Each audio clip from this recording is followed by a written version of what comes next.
Well, looky, who's got the cookie? Where's Mr. Wookie? Yep. What? I thought you were going to go longer. Oh, no, I want me friends to come in and play with me. Come on, MARELYN. Okay, who we got here? That was sounding really nice. That was sounding pretty clean. I got to say, I took inspiration from James Dyson, Doommonger, Studio 8 Effects. Uncle Chrome said, did Kent Spong sneak into this jam? Did he? Damn it. I mean, it wouldn't surprise me. I mean, I took influence from Kent Spong. I mean, that's pretty obvious for Chrome to say that. I take inspiration from the S.O.R family. S.O.Rians teach each other some things that, you know, we desperately need to know. You know, I was listening to Jeff Hopkins, and he had a distortion on his piano, and I was playing around with that, and I'm like, wow, that's pretty nice too. Yeah. Luke says, I cannot play with you as I am actually watching your stream while soaking in the shower. No pants, Wabbit. Oh, so Luke showers with no pants. That's pretty disgusting. Maybe I should have played longer until Luke got out of the shower. I had no idea. I'm saying I thought you were going to go way longer than that. Yeah, I want my. See, look, I'm just going to drone today, so we don't have to worry about too much percussions. Yeah.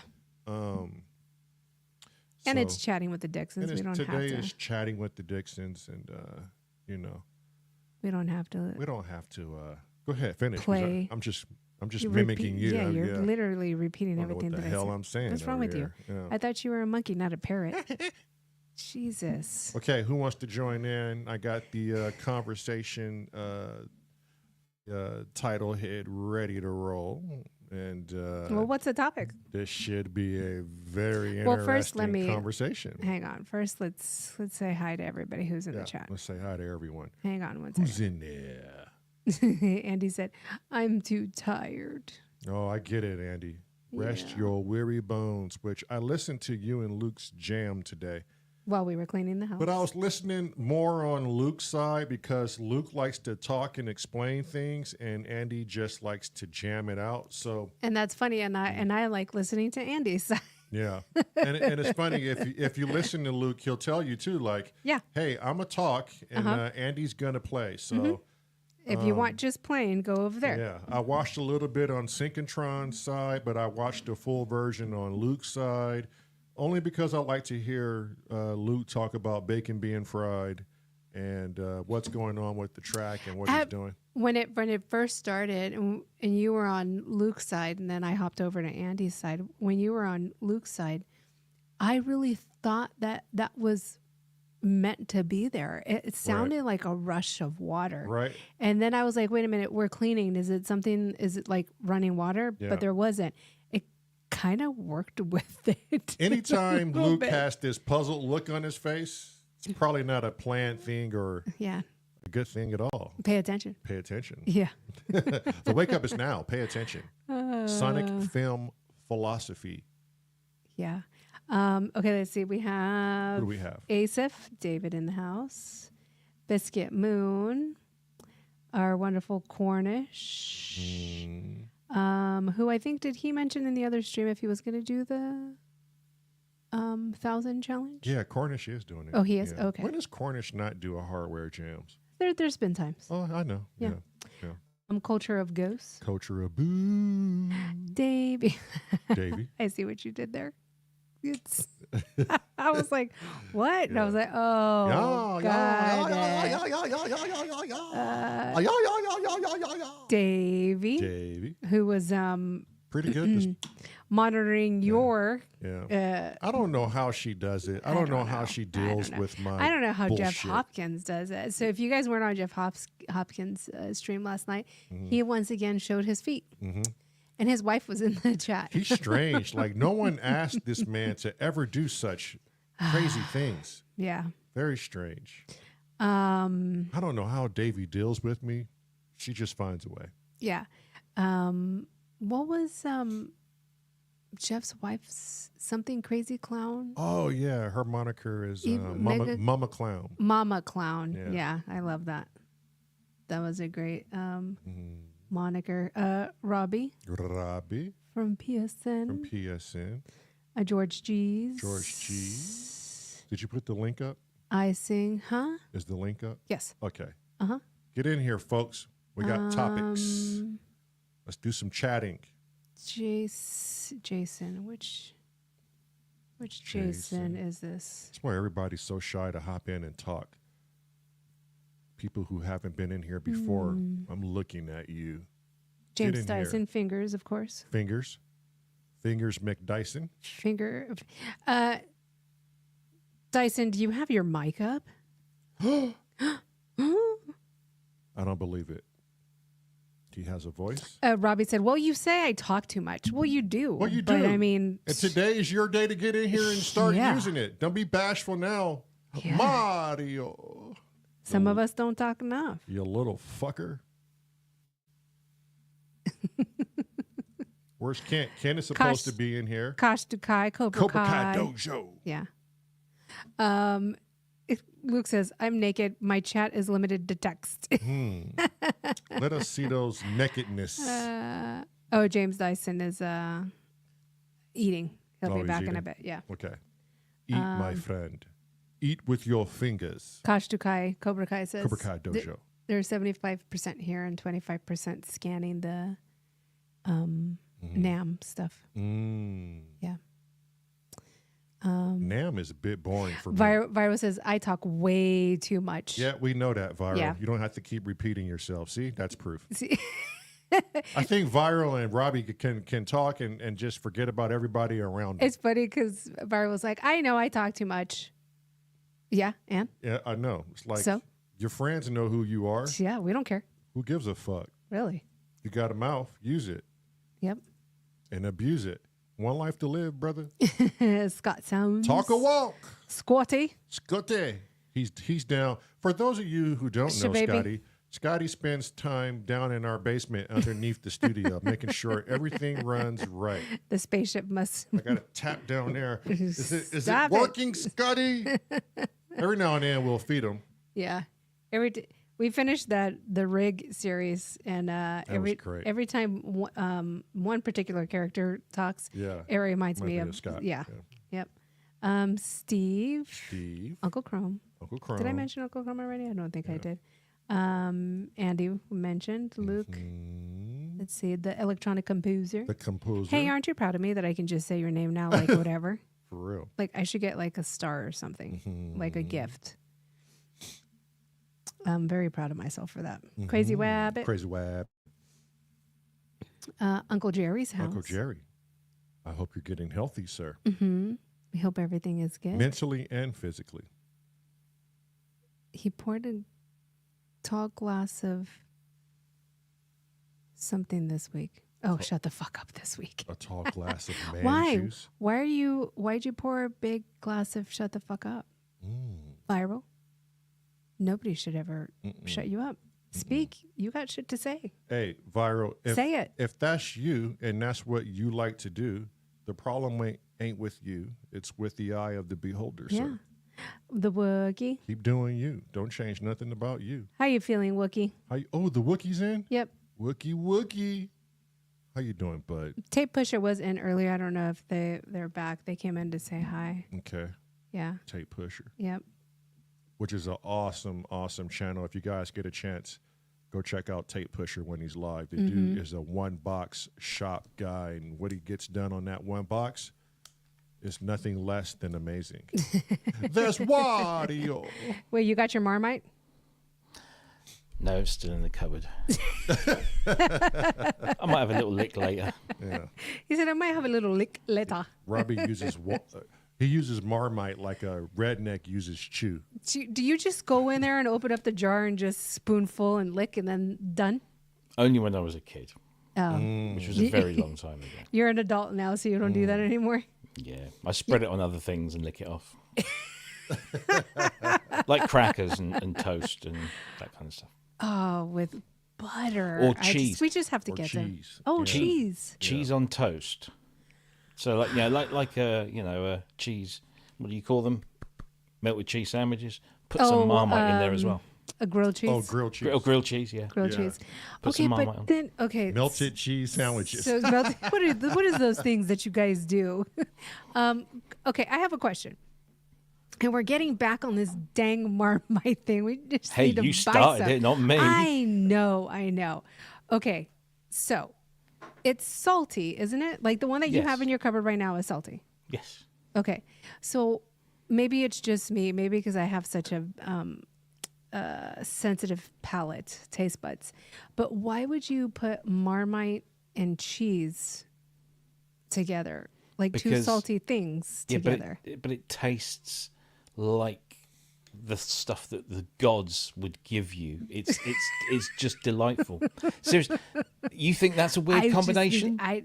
Yes. Right. Okay. So you can buy Marmite chocolate. Okay. Wait. Okay. Yeah. Hold on. I get that because now it's two totally different things. You have Yeah. a sweet and a savory. Marmite cashew nuts. So cashew nuts coated in they obviously I don't know how they do it. It's I guess you magic. just have to be We a just- fan of this. We just have to try it.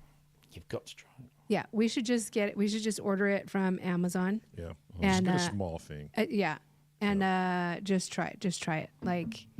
And then we'll try it live, Yeah. Yeah. and we'll give everybody our reaction to it. Anybody else hopping in here? Come on, get in here. Hey, Scott's in. Scotty.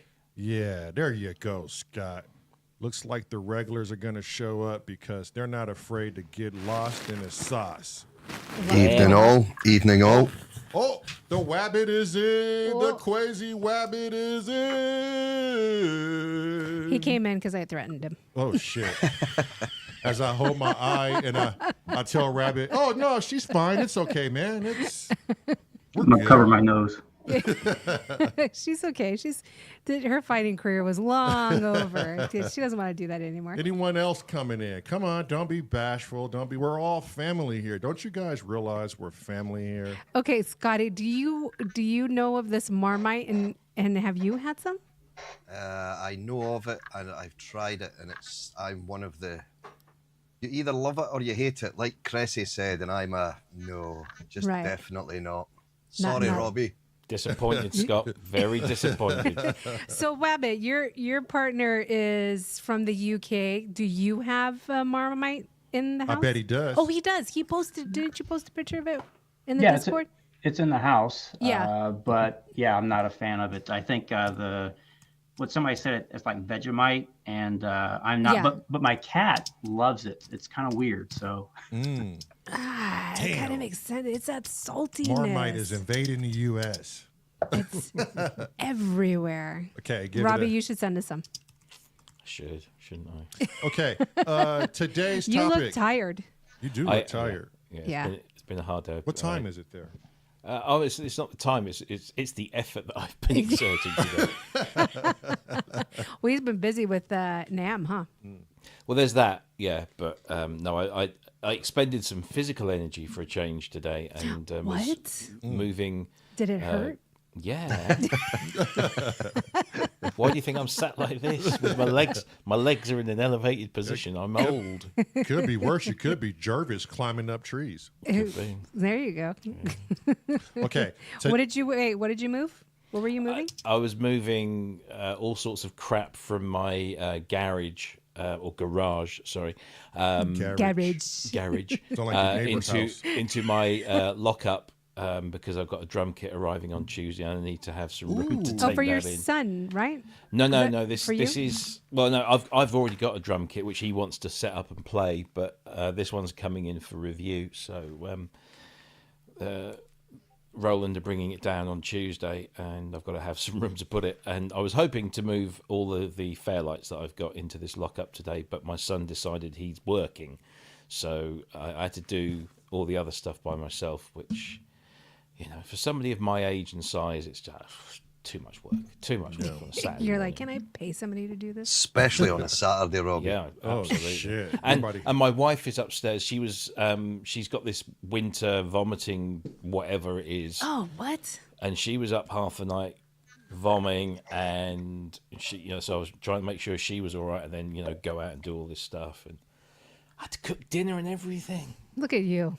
Damn. Adulting. Yeah. So I sad. know, Being the man of the house. I know, right?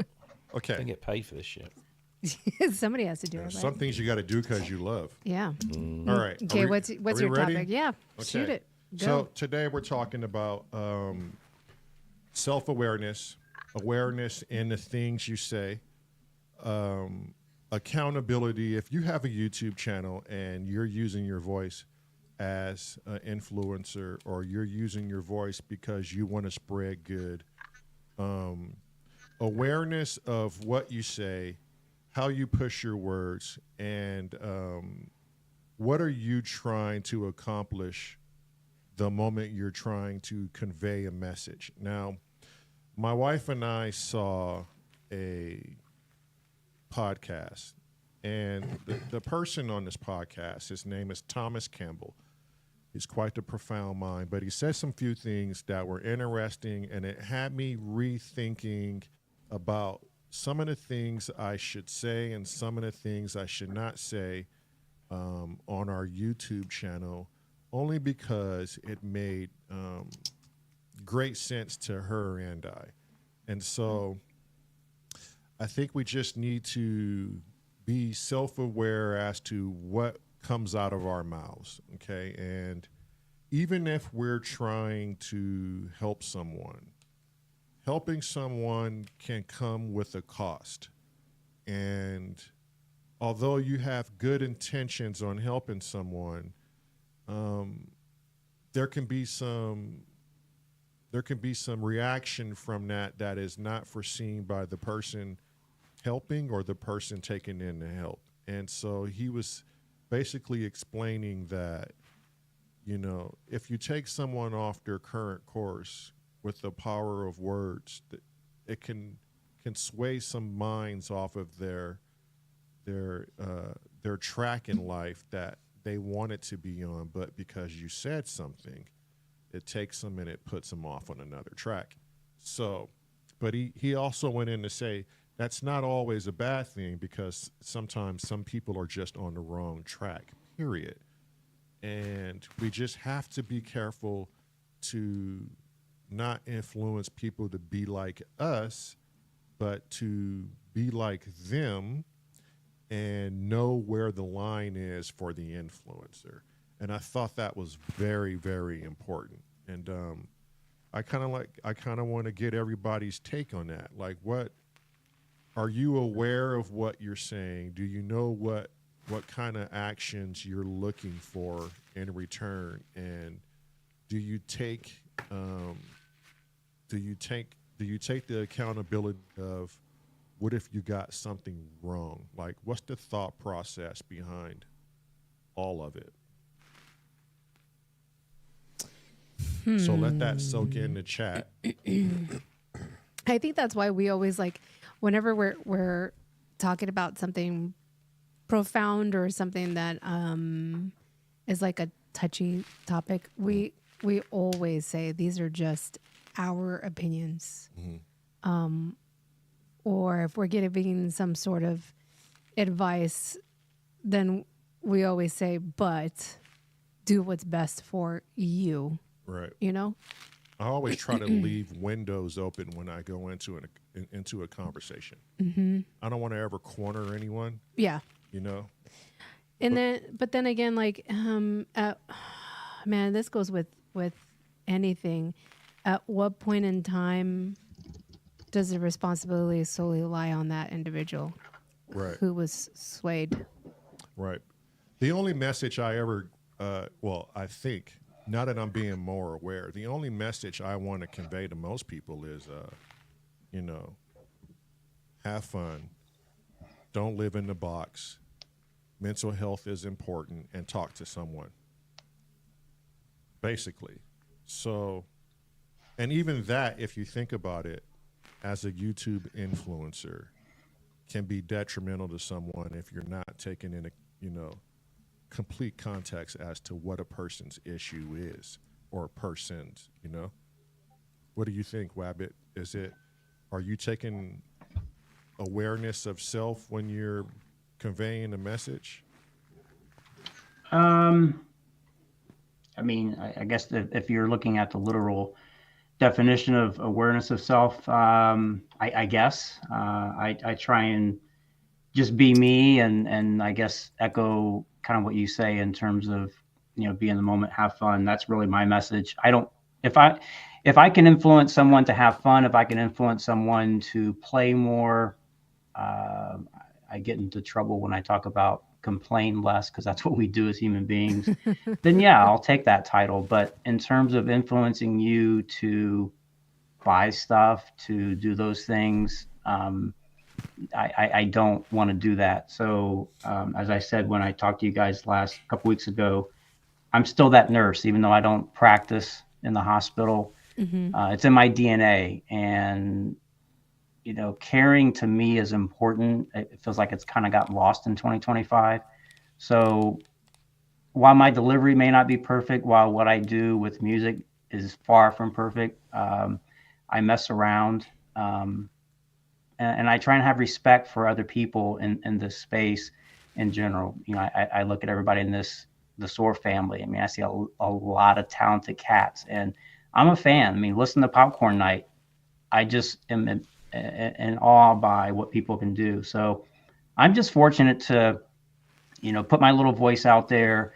I don't always have everything right, but it's all about having fun. And I just want people to play more. I see people who are so stressed out, whether it's their 9 to 5, whether it's the algorithms, whatever the things are. I really, because time is short. And as I said in the interview, what I went through in 2018, and so many people that I've learned have gone through in their own lives, we don't have a lot of time, and we got to have as much fun as we can. So that's what I try and do with my self-awareness is, you know, the message may not come across every time, but damn it, have fun as much as you can. Yeah. Have you ever seen someone in your comment section say, man, what you did, it just affected me. It was totally detrimental. Or even someone saying, hey man, what you're doing, it's changing my life and it's making me feel a lot better about my situation? It depends on if I have a conversation about life stuff. You know, I try not to do that too often. I don't think people come to YouTube for that. But every now and then I'll go down that path. I haven't had those kind of things. I do have people that, you know, say, hey, you know, appreciate the positivity that you know, put across, the calm nature. I remember when I was doing podcasting back in the day, I had this saying that I'm not going to yell at you and spit in the mic and spit on you. I don't like that. For those of you guys who follow sports, there's a commentator, Stephen A. Smith, and he's just a loudmouth. But that's what people like to do. And so, yeah, I think people have responded in terms of, you know, just my demeanor, and they appreciate that. So that now in terms of the first part, detrimental, I think you mentioned that. I haven't really had that. Everybody gets a negative, folks. You know, some people ask me, why do you talk so much? Just get to the fucking point. It's like, how do you tell someone to stop talking? I mean, that's what we do. You know, it's like, right. Don't breathe. So you get those. You're on YouTube. What are you supposed to do? They tell me to stop talking all the time. You're on YouTube. Yeah, it doesn't make any sense. Yeah. What about you, Scott? And I'm not saying you have a platform where you're putting yourself out there and you're trying to help people, but I mean, you do create things. And it doesn't have to be music. It could be in everyday life. Have you ever had a friend you encountered, or someone in public, a random stranger, and just was like, I'm going to give some advice, and I hope this is good, and I'm aware of, you know, what I'm saying? I've been told I'm very good at giving advice. I'm just not very good at giving it to myself. No, it's actually quite a sort of coincidental subject, because it wasn't too long ago that I first put my face on my channel for this very reason, for people saying things and sharing things that they really haven't thought about first. And it's exactly what you say. We're all kind of responsible, and you've got to take responsibility for if you do make a mistake. Everyone's human. And if you don't own up to mistakes that you've made, or hold your hands up and say, hey, hang on a minute, I got that wrong, you really will get the bars off the internet from people that jump all over you for getting something wrong. I think if you do the right thing and hold your hands up and say, shit, guys, I made a mistake. And whatever mistake you've put up there, no matter how many views or watches or whatever you've got on it, just take it down. It doesn't matter. Just get it off your channel and remove that and apologise with another video or whatever it may well be. As an influencer, I really don't sort of class myself so much as an influencer. What I'll generally do is just let people hear what a synth can do when I play around with it. And whether that, some people may find that, yeah, this is the shit synth that I thought it was, or other people have then come back to me saying, I'd written this synth off until I heard your patches. Then I went and bought it. That makes me feel great, because then it's kind of changed somebody's view of a piece of equipment, which is beneficial for that company and obviously beneficial for me as well. But I think a lot of that, it just opens people's eyes a little bit to don't always just write off a synth because of how it arrives and how it sounds. You do a little bit of digging with it, and you can pull some goodness out of most instruments. Most. Right. Do you find a responsibility in, okay, Scott knows how to design sound, and let's just say you're designing a sound for the wave state, okay? And it sounds so good, and that person may or may not own a wave state, and just from the sound you designed, people get really excited, and then they either, one, they'll buy what you've done, or two, they'll go immediately to their hardware and get into designing and finding out it's harder than what they thought. This person made it way too easy. I've now purchased something that I can't control, and I'm in this place where, was I sold a bag of goods, or am I just not good enough? Like, that falls in on the same thing versus saying something to someone, you know? Yeah. How do you feel about that? There is a mixture. I think what I would like to think is that patches that go out from the likes of James Dyson or whoever, any sound designer that they put out, it just gives a broader picture, if you like, for everyone to hear what other people can do with this thing. And if the synth can do that sound and people are letting you hear it, because one thing I don't do is doctor my sounds when I do my demo videos, and I think James is the same. There's no, unless the synth has no effects or anything on it, I would just use the synth's effects. I use everything. So the demo that you hear is exactly, and James is the same.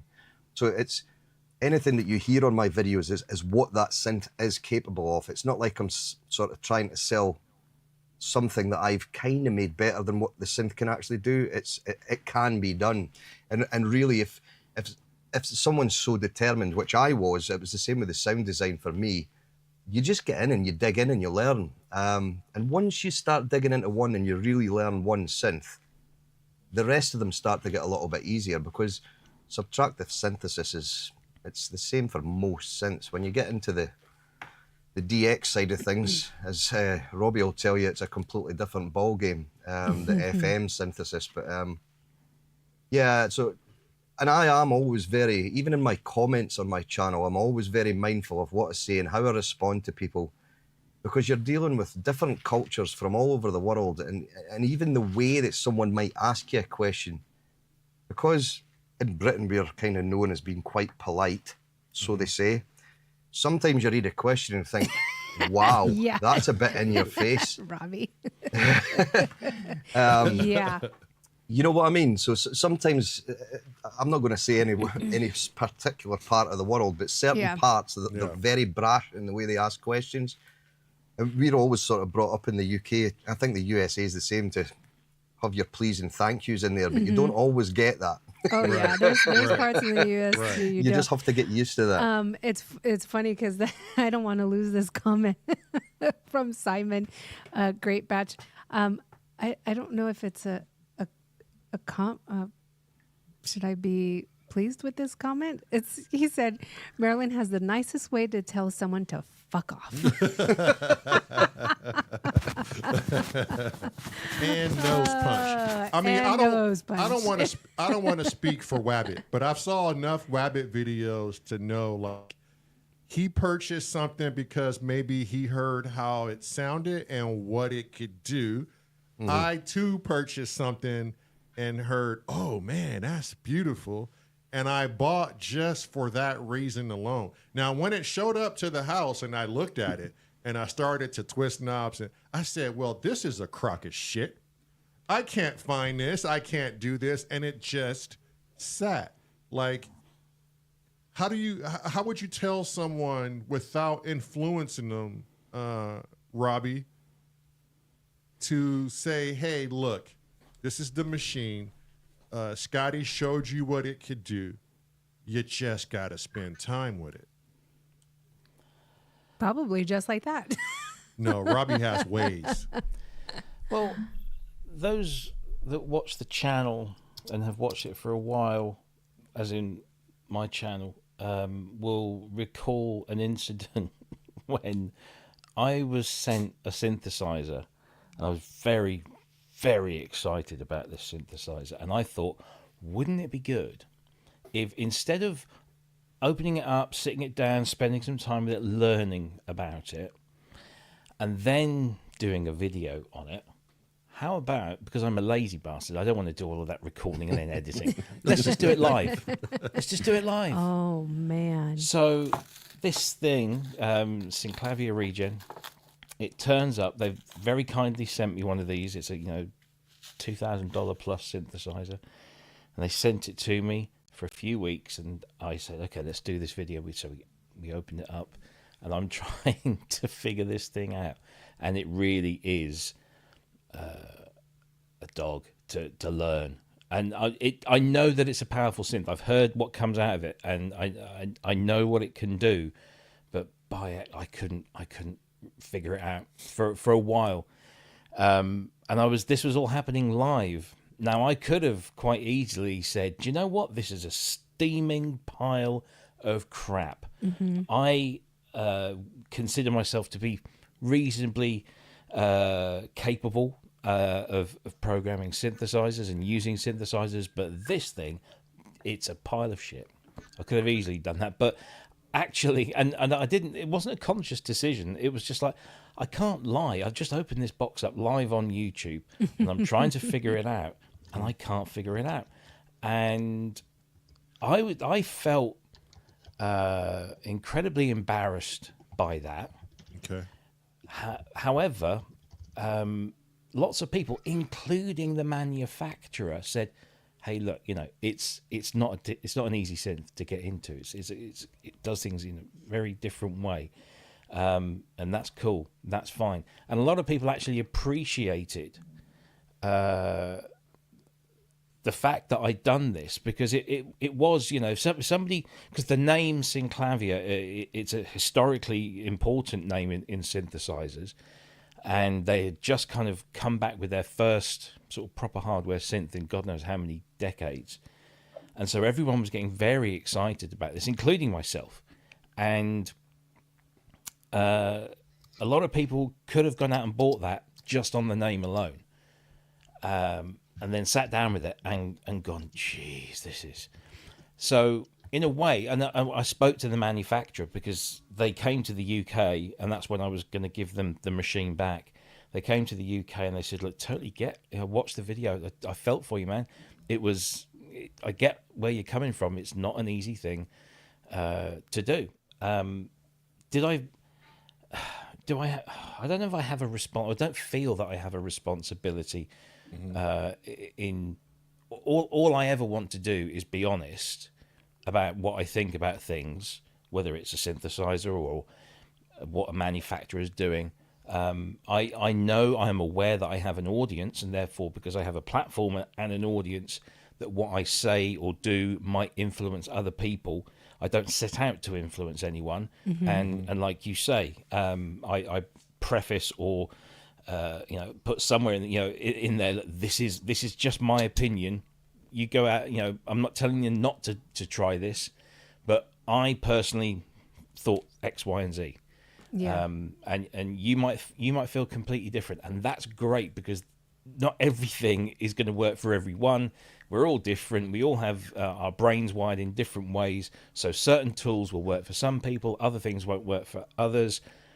That particular thing, I bet if I really spent a lot of time, I would get used to it and get used to the way of doing things. But out of the box, because my mantra is, whenever I get a new piece of equipment, the manual comes out of the box and then it goes over there somewhere. Right. Because I want to judge something. If you need to explain something in great depth before you use it, I don't necessarily think that's a wonderfully creative tool. However, that's not to say that it can't be if you put some work behind it. My sort of ethos is, if I can start playing this without even having to touch the manual, if it's reasonably intuitive and I'm having fun doing it and I'm actually creating something with it, great. And then I'll start dipping into the manual when I get to a point I think, I don't quite know how that works, or I want to do this and I don't know how to do it. So that's how I approached that thing. And that was the wrong approach. And hold my hands up, and I admitted it there and then on the show. I said, after 2 hours, it's like, this thing's got me stumped. It really has, and I felt embarrassed, and I was apologizing, and lots of people were getting in touch and saying, "Hey, you did good. You did no worse than any of the rest of us were doing. In fact, it was enlightening. So that was nice to know that. But the audience saw truth. They didn't see a facade. Yeah, and that's what a lot of people were saying in the chat was, no, but that was real life. That is what somebody is going to experience themselves, is what happened to Robbie on the live. They're gonna be like, what the hell? Right. It's real. It's real life. Now, as far as symptoms of reality, do you guys think that there's do you think when you come and view us every day that we're trying to put out a particular message that us ourselves can't uphold ourselves to? Don't think so. I mean, you have your views and opinions on things, and I think you convey those and you back those up with experience. We witnessed this, we felt this, we did that. I don't think there's anything at all disingenuous about what you do and how you go about it at all. Okay, because I think it's important to ask our own viewers, like, how do they view us? Are we pushing an agenda here? Are we now? We are. I mean, we are in a way. And, and this is where I'm trying to get to. Like, this is some root things that the guy was saying that you should pay attention to is, ask people, who are you? What are you like? And are we doing something that is annoying to people? Are we trying too hard to get people to respect one another and follow each other and just support one another? Is that something that shouldn't be said? No, it's 100% something that should be said, in my opinion. And I think it's something that's been missing for a long time. And I think that will be the thing that makes your channel really, really work. And I do think it will do well. And the whole thing about music, since music has been bringing people together. And that's exactly what you're doing on this channel, is you're connecting people, which is a good thing. Yeah. But honestly, if people switch onto this channel, if Kent had said to me a few months ago, have you checked out these guys?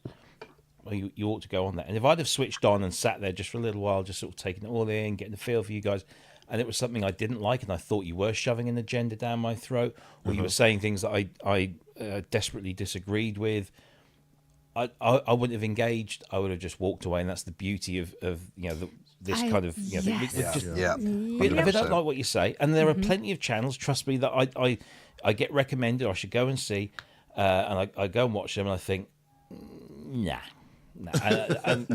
and I just don't bother. but sometimes you take a while to warm to it. Right. There's so much out there, and we have thankfully in our society, it's not obviously the same all around the world, but we are very, very fortunate in this this society that we all seem to live in, that we have the choice, we have the power of the choice, we have freedom of speech, we can all say what we want to say. We can't say it without consequence, and that's absolutely how it should be. But we have a platform here where one person can start up a YouTube channel and speak to just one person, or 1,000 people, or 100,000 people, and say the things that they want to say. Generally, the ones that are saying or talking shit without backing it up with evidence, without putting context around it, they will only attract the sorts of people that they like-minded people. Yeah, exactly. Yeah, it's a it's a what do they call it? An echo chamber. Sorry, it's late. So it's just an echo chamber. Your people will gravitate to people that speak the same sort of things. Rob needs a glass of wine. Yes, I do. Yeah. I need a bottle. That's what it was. Yeah. That's what it is. What about you, Wabbit? Or go ahead, finish your point, Robbie. Well, I was just going to say, we have the power to view or not to view. If you guys, honestly, trust me, and I say this absolutely hand on heart, if you guys start talking stuff that I fundamentally disagree with, and I don't think there's any way that I could challenge that respectfully, I won't come on the channel anymore. It's as simple as that. Right. Yeah. I don't think that'll ever be the case, but I'm just saying that, if somebody did that, that I could sit here and name some channels that I used to watch about all sorts of things, whether it's electronic music or whether it's politics or whether it's other things. And you find you sort of gravitate towards them, and they say things that you're kind of echoing what I believe, and then all of a sudden they start going off, and I just think, I ain't gonna watch them anymore. Bill Maher, there you go. There's an example. Right, I used to love Yeah. Bill Maher. Can't stand the fucking guy now because he's just gone and don't agree with him. So I have the power. I don't ever click on it. I don't ever watch him anymore. Yeah. And I've said that before, and that's the most beautiful thing that each and every single one of us right now have, that power to turn it off. Yeah. You don't have to watch it if you don't like it. Yeah. Self-censorship. That's all it is. Yeah. We don't need people to tell us what to watch and what not to watch. We can do that ourselves. Yeah. Unfortunately, there are places out there that you don't get that choice. Yep. Yeah. What about And you, on that note, Wabbit? I'm going to get some wine. Go ahead. Red? A Merlot. Of course. A Merlot. Yeah, Merlot. Yeah. He's like, duh. Wabbit? I mean, I have no issues. Obviously, I have to watch what I say, because if I don't, then I know my nose is going to get pushed in. So. You're the one thing that Wabbit is a very smart man. Very smart gentleman. So yeah, if I'm going to be accused of being a shill, it's because I want to protect my schnoz. So no, I think the one thing I do appreciate that is that an echo on my end, or I think it might be. Are you my volume monitoring down. us somewhere? no? Make sure I It's get you. everything turned I down. can slightly hear the echo when Yeah, we it's talk. not bad. Hang on a second. Anyway, I appreciate the fact that you guys preface the point that, hey, you don't have to stick around if you have something that you're doing, so that's something that I appreciate, because I've also noticed that as this community grows, as there's, more and more people, it's hard to find that balance of, okay, I can't attend every single live stream, or I can't, do this. I do believe in supporting the channels. I kind of look at it as a bit of a reverse click, when you look at the big channels out there that Yep. they hang amongst themselves. I mean, I'm not going to mention any names. I'm sure people know who they are. I watch some of the live streams, and they know when I went to NobCon, you could just tell it was like going to high school again. So weird. Yeah, so it's almost like, well, then we can have our own little hangout Very and get clicky. together. Yeah, yeah. So Right. not that I'm a big fan of, and I agree with what Robbie said. I'm not a big fan of echo chambers, um, and maybe that's what we need. I think for me, it's more of a safe space. Whether it's this Discord, whether it's another Discord that I go to when it comes to politics. There are things that I have a place that I can go that is safe, that there's a need to express your thoughts, concerns, etc. So Yep. Right. yeah, I agree with you guys, but yeah, I have to admit I'm more concerned about my nose because I like to breathe. I don't like to sneeze, so You've been I doing plead. quite well, though, Yeah. Rabbit. I'm very proud of you. Yeah, but I think the one thing that most people can accuse us of, and probably the only thing that they can accuse us of, is just being downright silly, Honest. honest, and trying to seek positivity in all different aspects, Right. whether music, day-to-day life, and just care for each other, be a community. Yeah. I know, it. I know deep down when I say something to other people and trying to help, that's what I'm trying to do is help. I'm not trying to further dig you into a hole or take you off the tracks you should rightfully be on. I seriously hope when people come to Symptoms of Reality that they're getting what they want from it. And if they need something else, because we're not a one-stop shop, right? I don't think one thing is a one-stop shop. But I hope when you guys come to this channel, you're getting what you want from it, and it helps you in some form or fashion. I think that's all the three of us here ever want. Ever, yeah. Anytime we go live. And Well, I would say we're the Seinfeld of the YouTube world, because Right. we really don't have like if somebody were to ask somebody else, oh, what is Symptoms of Reality podcast about? You got a minute? yeah. Because it's not geared just towards one thing. Yeah, and I've seen a lot of, and I won't name the channels, but I've seen a lot of channels start from small and pay their way to big, and they lose track of their community. They lose track of the people who followed them from the earlier times when they weren't so big, and they say nothing about them.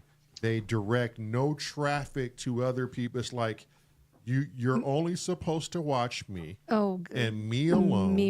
And I'm yeah. not sharing, because if I share, then that means I lose some of you, and I think that's where, like Scotty was saying, maybe, it's needed. Maybe there's a war out there where people aren't, supporting each other anymore.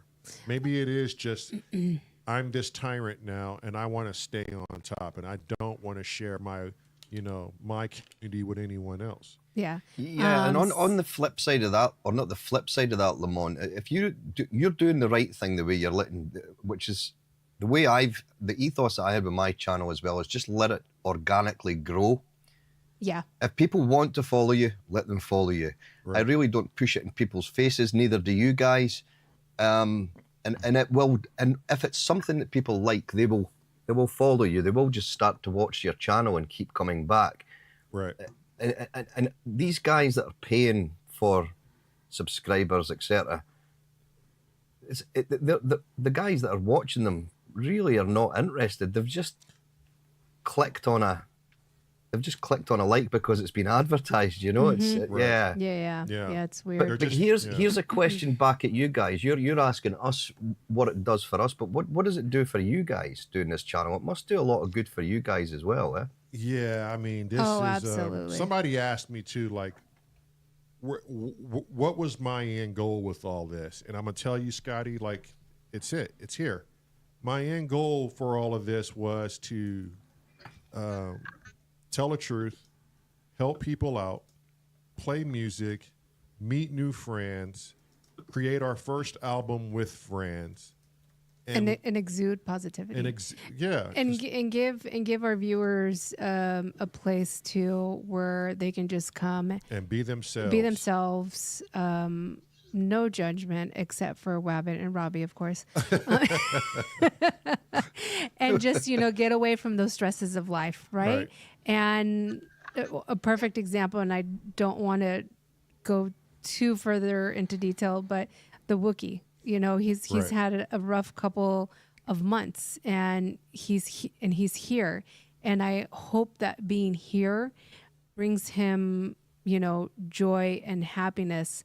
Uncle Jerry's World, another one. Like, he really was an impact for us. We felt the love that he was giving us, and we returned it to him. So just a place of just sure positivity. Because if Lamar was here, he'd probably say the same thing, and he'd probably say, he's in the chat currently. Oh, is he? Yeah. To just help people out, like he said, listen to people. Yep, he said a platform for others to be kind to each other. Right. Exactly. I just feel like people just need to be listened to without us saying something back. Yeah, just listen. And a lot of times that's what people need, right? Is just to be heard and listen to what they're saying. We're being kind until we say, fuck's sake, MARELYN. Yeah, exactly. Exactly. And then you have a bloody nose and then you wonder why. Yeah. I mean, come on, guys. Yeah. Real quick, Steve says, you are a magazine channel. We come for the variety of multiple interests. Right. Yep. And then Matt Evans says, can we give Synchrotron a big up for getting over 1K subs? Right. Yeah, and I think Finally, MARELYN used Thank you. How many? You used like 5 accounts to help get them over that. I was like, use all of them. We're almost there. Yeah. Well, because I think a lot of people don't realize that your Gmail is your YouTube account. Like I've come across some people like, I don't have the ability to go on YouTube. I'm like, do you have a Gmail account? They're like, yeah. You have the ability to go on YouTube. Right. People don't realize that, your at Gmail is your YouTube. Right. And so I have a bunch of different at Gmail accounts for work and stuff. So I'll just go in there and help. Twin Cities was one who needed to get over the 50 hump. Right. And I used all of my accounts to get them over. Yeah. I was like, there you go. And I think that's the biggest thing we want to do is just freaking help people, man. Like my heart goes out to those who are performing something that is special to them, and it's just 0 people watching, or maybe it's 1 person watching. And what I love the most is for those of you who were there to see the Tape Pusher performing live, I think it was a few days ago. Mm-hmm. But I think Crazy Rabbit came Rabbit was there, Craig the Dreamer. Yeah. There was a few people there, and we made his comment section jump. Now he thought he was being punked, or there was a like, trick to this, but I literally sat back, and Rabbit knows this well. I literally sat back and I watched his every his move, demeanor, his face expression, and what we got in return his smile was got just bigger. beautiful. Yeah, and he was really getting into his live performance, his energy freestyling, picked up, and he was really starting to go now. And Panda came in too. Panda came in and gave him a bunch of praises, and I think, Scott, like that's what's worth this channel. Mm-hmm. I don't know so much about being monetized and getting paid to do this. I mean, does it help? Absolutely. When you guys help us out and just like trying to build for a better future, it's great. It could be good side money, but it's not something we're going to depend on as far as our survival, and what matters most is what we've seen the Tape Pusher go through. Yeah, that was, I love doing that. And just that right there is, money cannot buy that. Right? You can't go and buy those reactions, that genuine reaction and stuff. Yeah. That's priceless there. But we're like the channels who really do make a living off of YouTube, I feel are not what we seek out to view, right? They're probably about politics. Yeah. Or something, and it could be any topic, but it's the negative aspect of that topic, right? It's never the positive Never. aspect. Yeah. Because you find out positivity doesn't grow fast.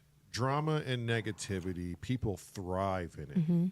And I think that's because it's shoved down our throats more times than not. Yeah. Or maybe I shouldn't say shoved down our throats, but maybe shoved down my throat. Like I'm trying to be aware as to how I address my opinion, who I involve with my opinions, and it's a very difficult thing to practice once someone's made it aware to you. Just because something is not your slice of cake doesn't mean that for everyone, and I really just want to stay conscious as to how I'm saying things and why I'm saying things, and not make it a blanket statement. Yeah. Simon said something in the chat. And everybody, you guys got to go over there because this dude is making some great stuff. Doommonger is on a stupidly low number of subs. He is. And his music is off the scale. We sat and watched his premiere today. Today, was great. I think really good. I think Doommonger realized for about the past 3 or 4 days now, I've been in the premiere section, and he hasn't been monitoring the live comment section.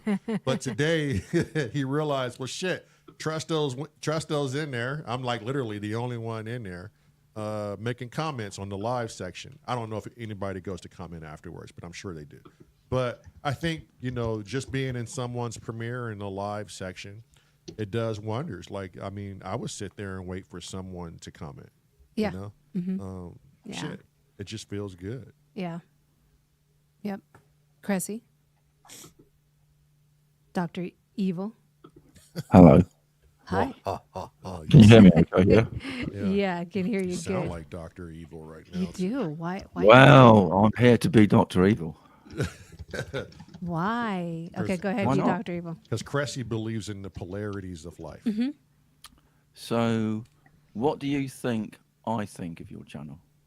'Cause you've known me for a couple of months. Yeah, I think if Cresshead is still watching and still participating and still willing to be our friend, I think I don't know why. it gives the guy what he needs. Maybe not all of what he needs, but if he wants it, it's there. I think Cressy likes our I channel. think he loves it. Yeah, because we're flat out honest and we're ourselves in anything and everything that we do. Right. I came to your channel because of the music. That's why I'm here. So what are you telling us to play music? No. You're a bunch of assholes, but he loves the music. Right. Yeah. We'll get there. So, how I view most channels or any interaction with anything, there's certain things I really like and certain things I don't like. The beauty of YouTube, unlike being in, say you go to a party and you're in a room full of people, and then somebody walks up to you and starts talking to you, thinking, "Oh, I really don't want to talk to you." Isn't it difficult to leave? In a real world situation, when someone's got you in the corner of the room, they're a bit pissed and they're talking shit to you, you're going, "Oh," you just have to your brain's scrambling trying to figure out, how do I get out of this? Where when you're online, you can quickly leave, and most people don't even notice you've gone. Right. So if I judge most channels on YouTube, like, I don't know if you have them over in America, but in England we used to have a thing called pick and mix sweets. So you go in and you'd have like 5 or 10 or 15 bins of different sweets, and you go in with your little shovel thing and you shovel in the sweets you prefer, and the ones you don't pick them up. So you end up with a bag full of sweets you actually like.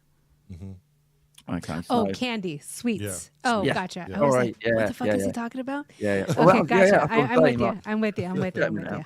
yeah. Or you'll. There's also a type of sweet called something chocolate, something all sorts. Can't remember the Licorice. type of name. Licorice all sorts, in which you would get a bag of different things, and you would eat the ones you like, and the ones you didn't like, somebody else got that name. So when I come to your channel, usually, I'll come here on the preface that it's going to be about music, and if it's about music, I'm here. And if it goes off topic and goes a bit like sideways, you probably just see me disappear because, like, I'm not interested in that bit. Yeah, see, and that's so the beauty of it. beautiful. Yeah. Right. Yep. So, look, and this is not your channel. This is like any channel. So there's another channel that's about music news. It's not PSN, it's somewhere else, and it's quite interesting. Quickly. Yeah. It's Far too quickly. Let me finish. I'm digging my hole for people to hate me. Hang on. Fucking hell, Dr. Evil. He did say he was Dr. Evil today. Robbie will agree with this. When it starts talking about Eurorack, I zone out. I'm not interested. It's not about me. I'm out. I'm gone. So I'm gone. Time for a Formula nap. 1's gone. Yeah, Yeah. I'm with you on that one, Cressy. So as long as your channel has enough of the things that I like, I'll be here. Yeah. But I won't be here all the time. So there's certain things I don't like. So when there's something I don't like, you probably won't see me in the chat. Yeah. Yeah. I mean, that's so And simple, that's though. literally, I mean, leave it to Cressy to just make it He always stupid does. simple. He always does. Yeah. You know? The other thing I like versus don't like, I like conversations, but I do not like monologues. If someone's going on, Oh, yeah. I'm gone then. well, Yeah. yeah. Let's be honest. You're Yeah. very good at talking. Yeah. I do. You do. Yeah. And to be fair, some of your monologues are quite good. See? Some of them. You can't have all the cake and eat it, Look. Robbie. It's Cressy. I'll take it. I'll take it. All I'm trying to For do real. is be fair.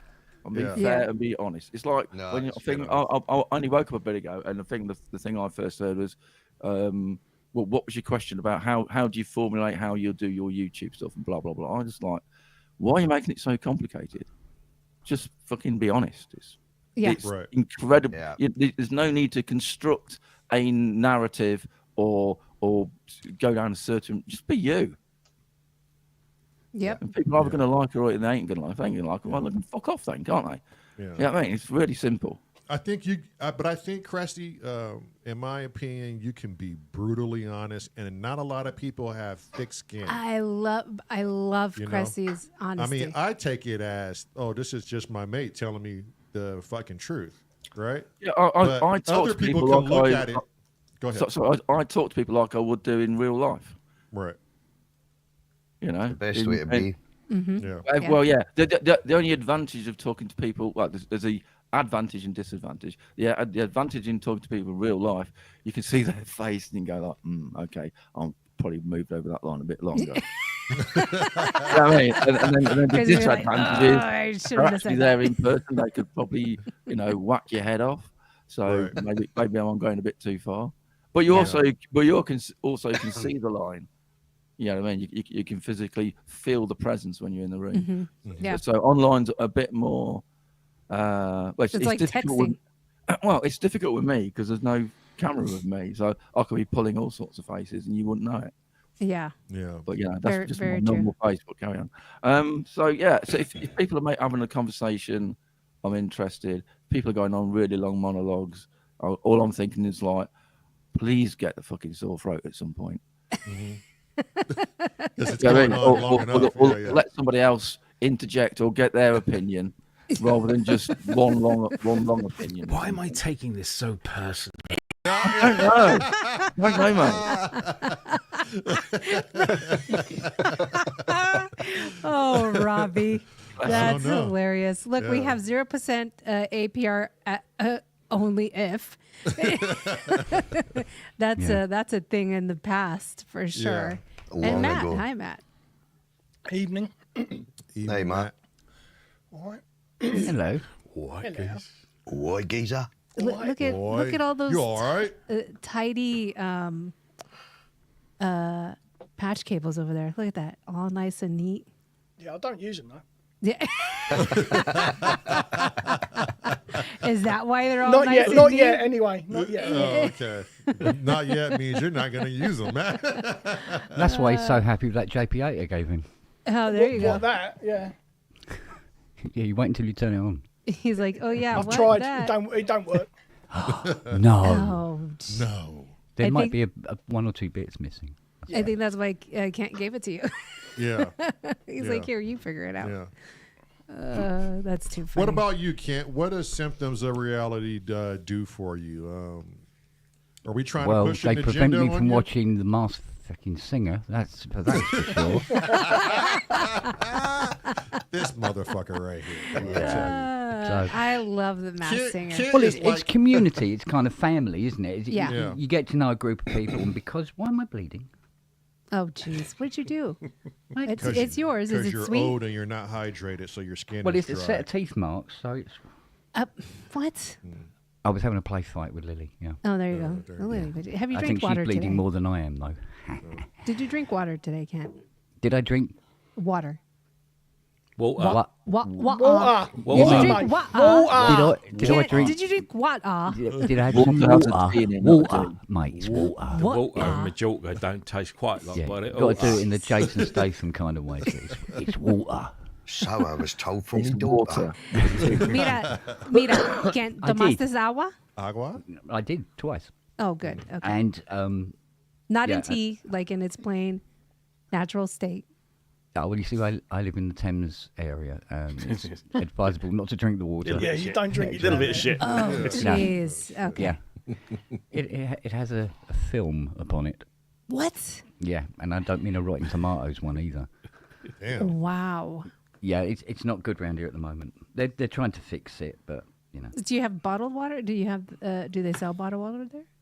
Water? Yeah, they do. Bottled water. Kid, don't let her distract you. Go ahead and finish Okay, your I'm sorry. point, I'm damn just it. curious. I'm Constant curious. water in a Very, bottle. very In a- curious. It's bottle. It's Bottle. water in a bottle. T's I or mean, D's. come on. Remember that. Yeah, it's easy. It's easy. Just let everything go, and you can do it. Jesus Christ. Here we go. Come on. What was my opinion? We don't know. We're still trying to get to it. It's still saying Because it's kind of family and community kind of thing. It's very important now in this very secular fecking world that we live in. So, I mean, all these people in the chat and stuff like that. I talk to them all week now. I talk to these people here, Yeah. everybody in front of me on this screen, more than any human on the planet apart from Fiona, with the exception of Siri. I do talk to her a lot, but she's shit at conversation. She really is. She keeps changing the subject. No, she Can't- keeps no, asking. risk it. She keeps That's saying, your is it 6 monologuing, o'clock in mate. the evening yet? That's what she says. Oh, mate, she starts at 4:15. She goes, oi, you know it's going to be 6 in a while. So, yeah, that's if it means anything.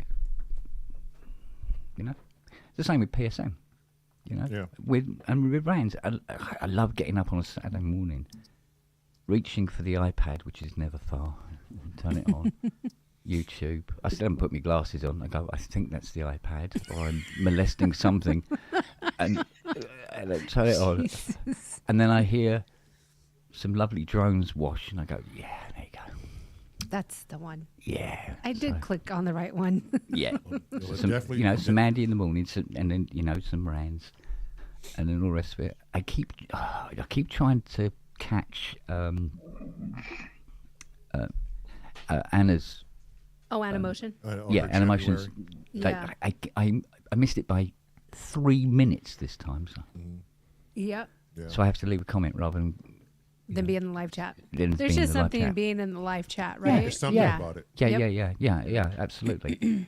And things like that. So yeah, I mean, I wasn't really into it at all. Wasn't doing any of the YouTubey things at all. It's his. Oh yeah, it's your fault, isn't it?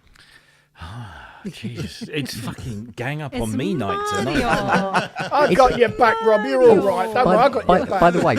By the way, have you seen his regen video? No. Which one? That's all right. Hey, listen, you want to be careful. You want to be careful because if you start taking the piss out of Robbie, you wake up with pieces of horse in your bed. Mate, Oh, shit, yeah. Mate, I have nothing to hide. I mean, come on. You saw the unboxing of the Behringer System 55, didn't you? No. Went What a we little saw was the synth get unboxed and then 45 minutes of cable unboxing. Oh, jeez. Yeah.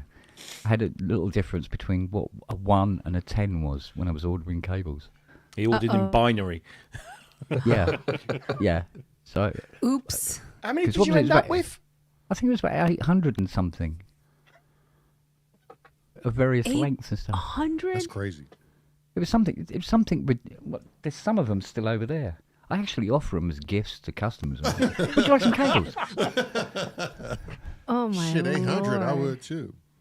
That's Yeah. insane. Well, it definitely sounds like we're not influencing anyone at all. No, I People sure hope not. People are just coming here to get what they want. Hey, but if the community is honest, the community is honest. I know. Well, this is the good thing, but I mean, when I'm talking about like vintage synthesizers, it's fine because everybody I'm talking to can't afford the fuckers. Yeah. right. Right, so I can influence them as much as they go. Oh, CS80, mate, it's the greatest keyboard in the world, and people go, "All right, I'll take your word for it." Yeah. You know, because Yeah. they go, "Well, I can't afford 50 grand, fuck off." Yeah. Yeah. So, and that's good. But I mean, you've got to be like Robbie's probably already said because I couldn't hear anything that was being said downstairs because that fucking show. What was it? Oh, man. Anyway, it was Mel Geltroid in the end anyway. So it's like, yeah, woo. What Okay. season are they on? Like 56 or some Who crazy? knows? But Thankfully, no, it's about 3 or 4, isn't it? I don't know. No, Yeah, I mean- seasons? Oh, no. Here in the UK. Yeah. yeah, Oh. yeah. But Well, just wait then, Kent. You got years of Mass Singer. I think they're on season 8 or something like that. which is on the 1% club at the moment, so that's the next one. But no, I mean, I suppose in many ways, I mean, like I say, Robbie's probably already mentioned that you do have to kind of be careful what you say on PSN. Yeah. Although that doesn't happen that often. Be careful what you say in the pub because you remember that time I got to a spot of bother. Do you remember? You got in trouble? Robbie? One. Well, Which time? Which you mean which one? Yeah, which No, which pub next? Was it a I- pub brawl? No, I. Glassed So him. obviously, I'm not going to say exactly what it was that because who knows who else is watching. But I said right. something in jest. It was purely in jest.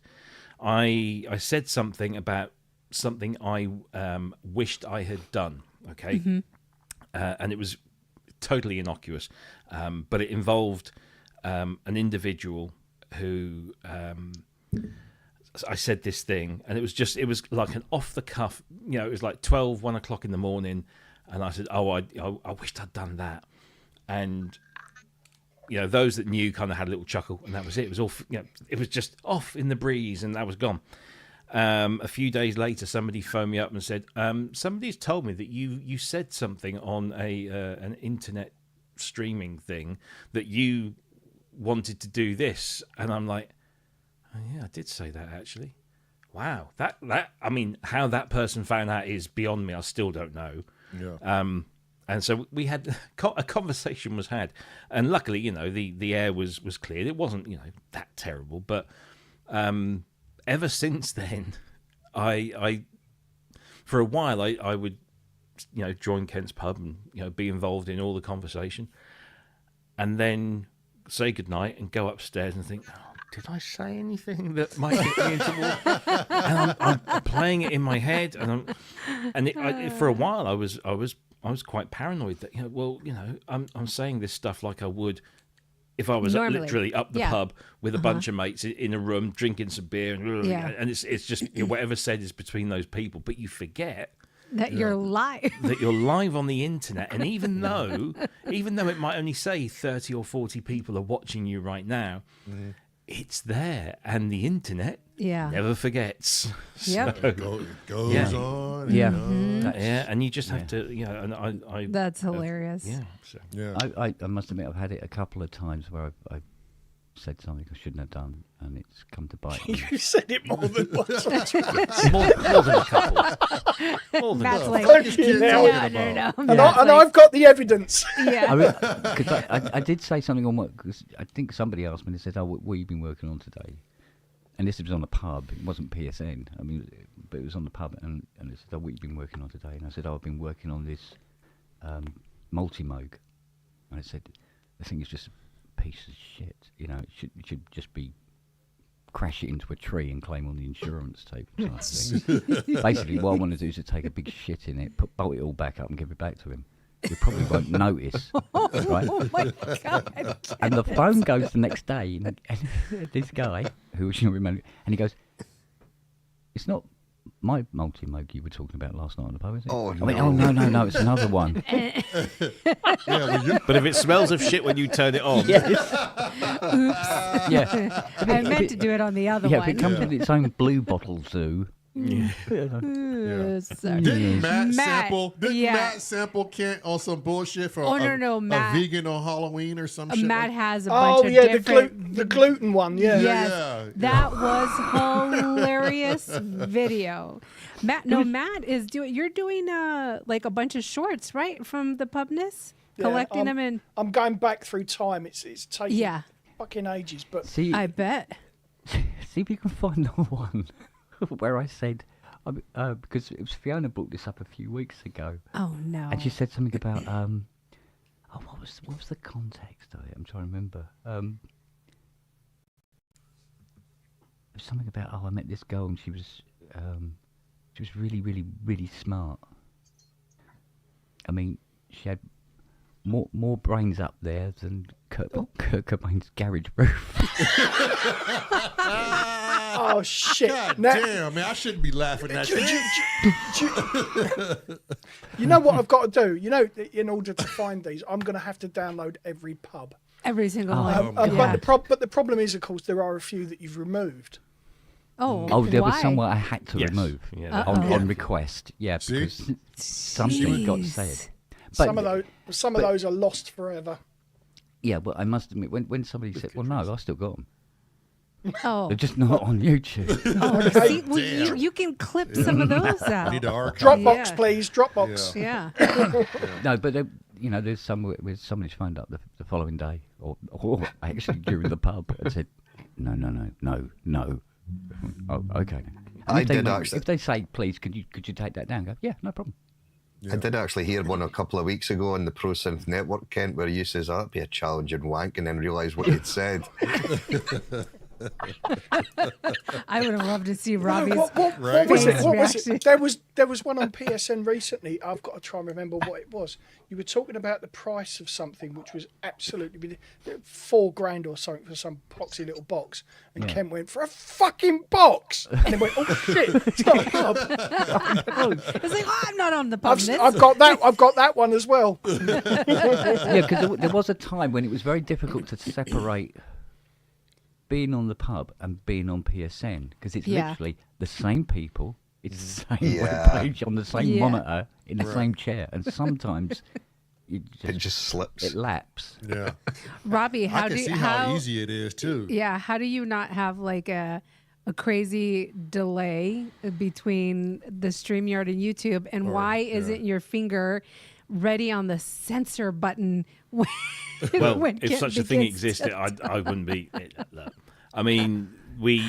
Well, we've had it's true what Ken you've says. hit me up the following morning in Messenger and gone, no. No. I go, yes, sir. But the thing is, Wait till like next Ken week. said, the pub tends to consist of, certainly me and him anyway. This is where, when that kind of bad beef was going on between like us and Synth Samurai and stuff, and there was this. They were under the impression that it was all kind of one and the same thing, but it isn't. It absolutely isn't. yeah. It's two separate entities. It's just that Kent and Look I are on identical. both, Yeah. and Andy, rocks up most of the time in the pub as well. So Yeah. it kind of I can understand why people would think that. So that's why I kind of went to great lengths to sort of say, look, we are different, but it can. And I've had conversations with Andy and Kent. I said, look, we can we, and so I'm guilty of it as well. But we really must try to make it quite clear which channel that we're on and behave accordingly, because I honestly don't give a flying fuck. But we have to monetize ProSynth Network because that helps us keep the channel on air because it's not cheap. And so YouTube have standards, and do you guys monetize your channel? We do after the live. Okay, so so because we were getting a lot of people complaining that there was ads during the live, so we're like, screw it, don't do it during the live and just do it afterwards. You can set the channel up to say when you want those ads. So I always turn off mid-roll on the live, so you might get one at the beginning. And you'll probably definitely get one at the end, but you won't get anything during. But anyway, when you agree to monetize your videos and your channel, YouTube say you've got to guarantee us that your content doesn't contain a list of the following, and that will include incitement to incitement of hatred, or incitement to riot, the swearing. There are levels of swearing, the amount of swearing that you can say in the chat, because they obviously have to, they've got advertisers who want to target, and they don't necessarily want to be associated with channels that F and Jeff, every 5 seconds. So they don't mind, if we get, one fucks, two bloodies, and a cunt in there. It's fine. It's not a problem. You only Sorry get a cunt when I turn up. Yeah. Well, that's true. Well, not in that space of time, no. And that's probably the only responsibility that I think when we do the PSN is that I trust my viewers, our viewers, to be of that sort of level that they can make their own minds up about stuff, exactly. And they know. I hope they know, and if they don't, I'll happily repeat it, that this is just three old farts in England. Passing their opinion on stuff. Hey, less of the fart. All right, three old codgers in England. Wait, Matt, the wrong word. Matt has a video. It's entitled "Kent Farts" or something on your channel. That was one night when Kent was bored. He just got his Stream Deck, and he was discovering how he was going to insert fart noises into a PSN show. Because that's what you do when anybody got their first sampler. What's the first thing you sampled? You fart. Yeah, but that went on for like 10 minutes. We were he was just killing us with them. Oh man. Yeah, I got my girlfriend to do it, but we couldn't use the microphone for at least a week. I was like, Jesus Christ. Oh. Yeah, she ruined the poop shield. Oh. Oh man. Who was it that? There was a blast screen on it. What happened? Little pop filters. I'm so glad we're not like we know our streams will never be monetized. Yeah, right. We're well, like, a lot of them are though. okay. Like a lot of, we don't even get strikes or anything. But they're good. We're not getting paid for that. But who was it that said when you walk into a room and you meet a person you don't like, it's hard to separate from the conversation. Cressy. That was Cressy, yeah. Mm-hmm. Okay, this is a question for each and every one of you. Have you ever had to do that? Eject yourself from unwanted company, and what did that look like? Let's start with Cressy, since he was the one that brought up that. Depends how much I had to drink. Oh, geez. Shit. Well, what would you do, Cressy? Did you have something like that happen to you? Well, I'm 62, so I'd imagine it's happened more than once. Mm-hmm. So depends what it is. If it's somebody else's party, you don't want to ruin their party. They haven't made the party to have like an incident, are they? So just make your. It depends who else is around to talk to. If you're sort of cornered and that's it, the only person you can talk to is the person you don't want to talk to. Mm-hmm. Then you get ill and leave. Is that how you would do it? That's how I did it, yeah. Oh, that's how you did it. Oh, Okay, he suddenly fell ill. So you used a bit of facade to get you out of the area. I don't see the point of staying in a situation you don't like. What's the point of that? So Okay. whatever it is to get you Agreed. out of it, we'll use that. Well, it depends Yeah. how much you're getting paid. What, paid to go to a party? Mind you, the food was good. Right. Put it this way, right? When I don't drink that much, but this person, it's actually 3 people who was at this party, and I don't drink that much. And I took a bottle of rum, which is a 70 centiliter bottle. Oh, you won't know what centiliter is, oh yeah. A proper It's a bottle little of rum, insect. and I've drank 3/4 of it in like 2.5 hours, and I don't drink. Jeez. Damn. I was thinking, I either need to stop drinking or I need to leave because something's going to happen. Someone's gonna have to walk you home. Yeah. And my that's, I walking suppose stick the walked me trick out. is, Chrissy, if the food's good, you just eat first, then go. I did. That's exactly what I did. I ate and drank and left. Yeah. Yeah. Eat chips and leaves. What about you, Wabbit? Have you had to eject yourself from a conversation in the person's presence, and how did you do it? So this goes back to when I was dating, probably early 20s. Met this person at a mall, and we were eating McDonald's. That's how cheap I was. And 15 minutes into the conversation, she says, she goes, I think I can love you.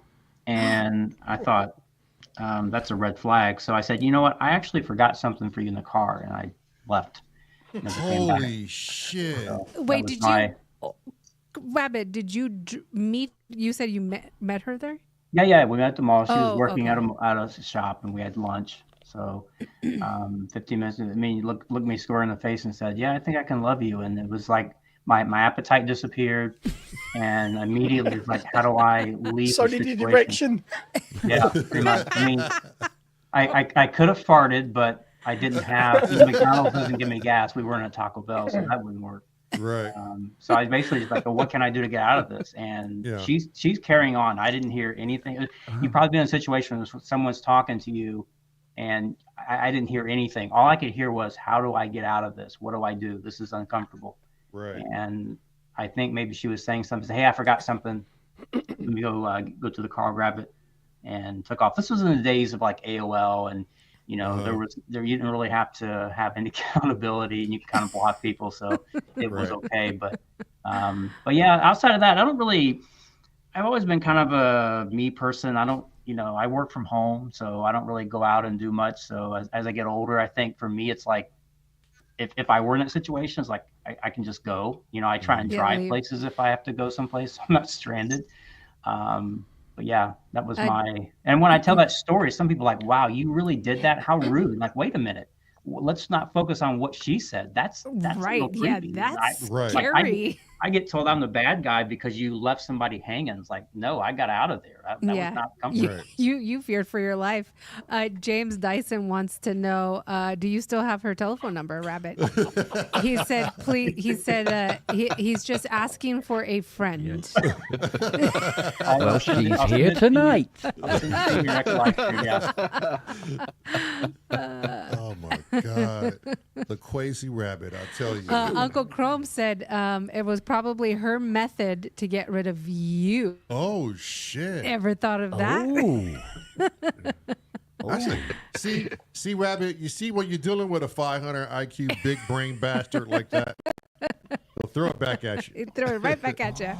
She was actually very clever. She was like, "Oh fuck." What about you, Matt? I don't go out very much. I haven't been out very much for about 20 years. He sounds like us. Trying to remember being in a situation like that is a long time ago.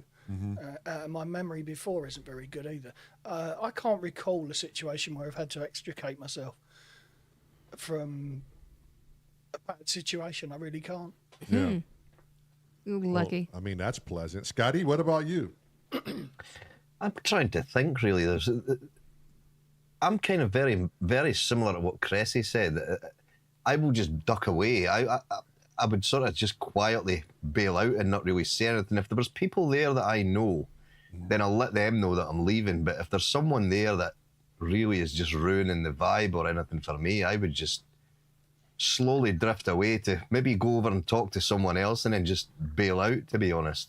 Right. We did have a guy in our local pub in the village that I used to stay in. He was nicknamed the Grenade. Oh. Because as soon as he came into the bar, everyone bailed out. Oh. and he was the pinnacle pub bore that would just talk about stuff that no one else was interested in. And he was nicknamed, he didn't know about it, but he was nicknamed the Grenade's Coming, so everybody would just grab their coats and leave. How Which is a embarrassing. shame, it's a shame, but yeah. Yeah, that's embarrassing. To be named that individual where you could just clear out a room. Right. What about you, Hog Rider? Me? Well, if I am in a situation like that, it would be in my front room. Because everybody comes here. Right. And there have been a couple of, should we say, customers in the past who, in my head I'm going, dogs, kill. Execute order 66. Yeah, execute order 66. But unfortunately, they're not telepathic. So, and sometimes they will stay for hours. He's talking about us, Matt. He is. He's talking about last June, isn't Yeah, he? That's even after we've loaded their massive. Was this person doing a monologue? Well, I must admit, this guy wasn't unpleasant or anything like this. One particular guy, he wasn't unpleasant, but my Robbie God, loves me. he just went on and on and on, and he explained the entire history of Tangerine Dream from the time they were formed Oh, man. up until Was he in Tangerine 2004. Dream? No, that's my question. Hmm? Was he in Tangerine Dream? Oh no! Oh, shit. But because I knew somebody that was in Even Tangerine worse. Dream, and that was it, and he was off. You And should I have said- dropped a DX1 on his foot. Well, I was with Sue back then. She's the one that took the side out of the Chrysler. You should have set her on him. Well, the thing about as I'm walking past her, and I said to her, I said, don't say anything about anything, because he probably has written a fucking book on it. Just don't say anything. And he will.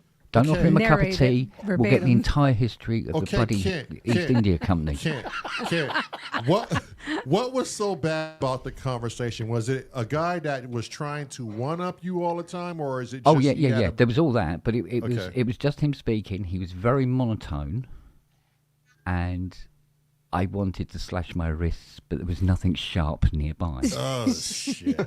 Uncle Chrome said, Kent says kill, and the dogs all look at Lily. Yeah, we go. Yeah, her first though. Yeah. She's on the contract as well. Yeah, but no, it was. I mean, for a fleeting second in my head, I considered just fouling myself where I stood. Maybe walk away then. Yeah. It's just anything. Just go away. Damn. You know. Matt, if you want any of these downloaded, just let me know. Yeah. Thank you very much. All I need is your permission. That's I all was on. I need. Yes, I was you on a got pub it. one night, and I was talking about how I was desperately trying to get into the knickers of this 15-year-old girl, right? And nobody, Ken, and I'd don't- forgotten. don't say shit like that, man. No, listen. And I'd never mentioned an important point, and everybody's there going sort of like this. And then I went, oh, yeah, I was 13. I forgot to mention that point. And everybody's going, Context is everything. yeah, there was people probably on the phone and go, hello? Hello? Is that the Child Protection's you?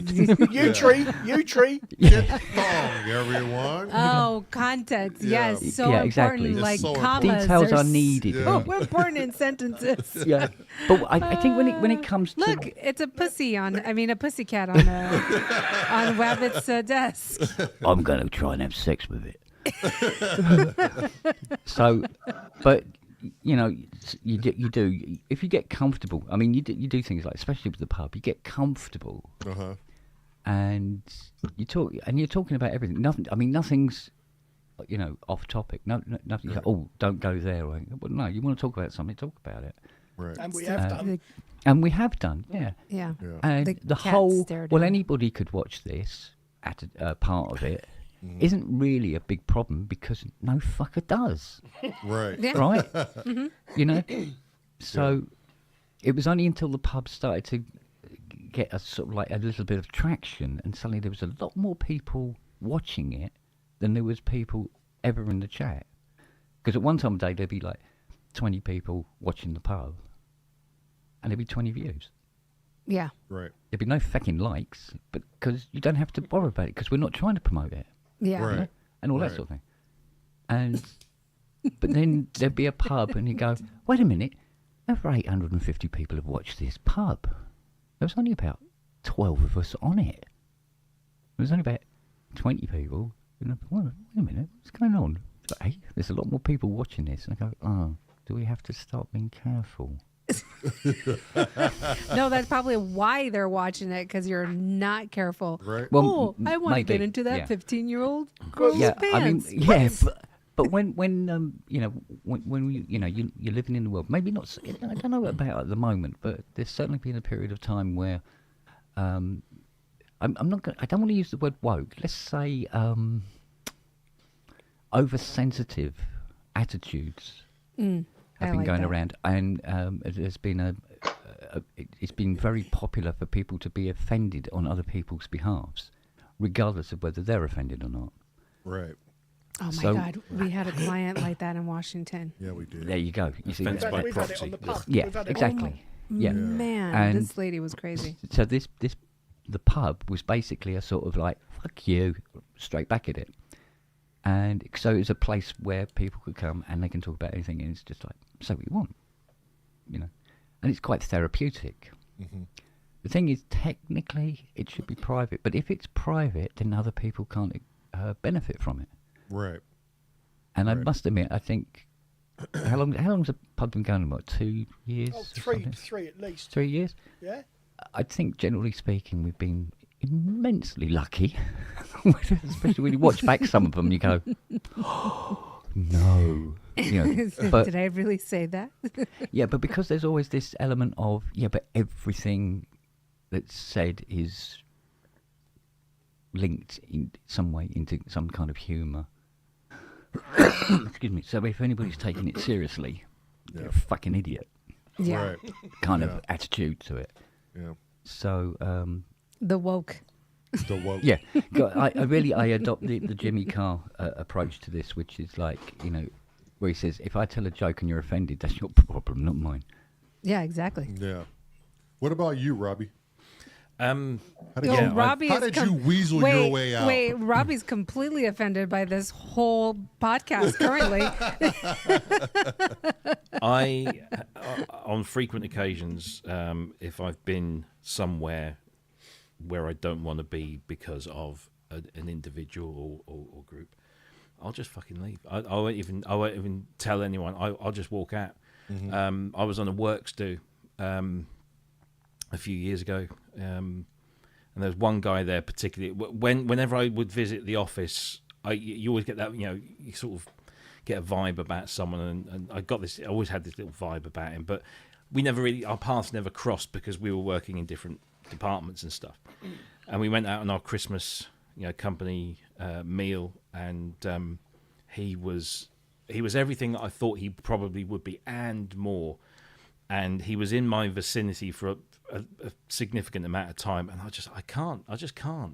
And so I just got up and walked away because nobody was going to question me getting up and walking away because he's probably going to the toilet. And I just left, got a cab, went home. And I've done that on a number of occasions. I have no problem doing anything like that. If I haven't got, I'm only here once, and I haven't got time to sit here and not be happy. Yeah. So I'll just fucking go. So I honestly, I really don't care, because life's too short to be spent with negative, 100%. offensive Yes. people. However, if I feel I need to tell someone, again, I will, because what have I got to lose? Exactly. I don't necessarily. I mean, I've got nothing to lose and everything to gain, because that person might actually realise that what they're doing is not pleasant or offensive, or and I would want somebody to do exactly the same, Cressy, to tell me. I'm quite happy to be told that. I know what I'm like, because when I look in the mirror, I see my father, and you all know my father, because this is what he was like, and he would talk the arse end off a donkey. Poor and donkeys. So that's I know, and I'm quite happy. Yeah, I would rather people tell me exactly what they think, because then we all know what we're dealing with. Right. There's no pretense, and there's no facade, and we just get on with it. There's few people like you, Robbie, in the world. A lot of people don't want to hear. No, not the talking aspect. Not the monologue bit, no. Not the monologue portion of you, but the sense of that you want to hear. Like if somebody has an issue or whatever, you want to hear it. There's not a whole lot of people in this world like that. It's hard. I've lost many of friends because they've come up to me and said, "Can I have your honest opinion?" And before I gave it to them, I said, "Are you sure?" Absolutely, yes, please. Gave them my honest opinion, and that was the last time we spoke. So, like I said, there's very few people like you who are like, "No, tell me what's up." Like if if there's something I'm doing consistently that's offensive or whatever, tell me. If I don't know, how the fuck am I going to do anything about it? Exactly. If I'm being an arsehole to someone and I don't realise it, tell me so that I can change and not be the arsehole. Or double down and just say, look, this is exactly how I feel. Exactly. So, there's one thing. Okay, I wish I could weasel my way out of this conversation, but the only reason why I didn't is because I knew what my wife was going to say if I fired this person. So my experience, we were living in Washington at the time, and the farrier business was going full steam ahead. I'm just absolutely killing it. So I'm in the point now where I could fire any client I wanted to, because I already had like a waiting list of people for me to go and take care of their horses. So I was in this prime spot, okay? Now, a lot of people don't know, but I'm going to tell you just a little bit about my political stance. I am apolitical, which means I weigh both sides of the fence. There's good and bad on both sides of every party. And I extrapolate what I want from both sides of the party. There's never been any one president that has 100% satisfied my thoughts about how this country is ran. And I'm going to leave it at that, because it's literally a ruse, all of it, if you ask me. But I get a new client. We've never met before. We haven't spoke to each other. She just heard about me and what I'm doing for her friends' horses, okay? And I don't have an issue with people at all. People can do what they want to do in this life. I don't have an issue with the woke people. If you woke and whatever that is to you, I don't care. Do it. I got my own problems. I don't care if you're far right, far left, medium right. Just don't insult me, okay? That's my only stance. So I get to this lady's house, and she's been waiting for about 2 weeks, okay? I show up at her door, and she's like, "Oh, hi, Lamont. I heard so much about you." This is the whitest white woman ever, where I know she drinks Sunny D in the morning, and she has toast, right? And so she shows me around to the back where her horse is, And What? No. this woman was damn near translucent white, right? She's crack. So crack ass white.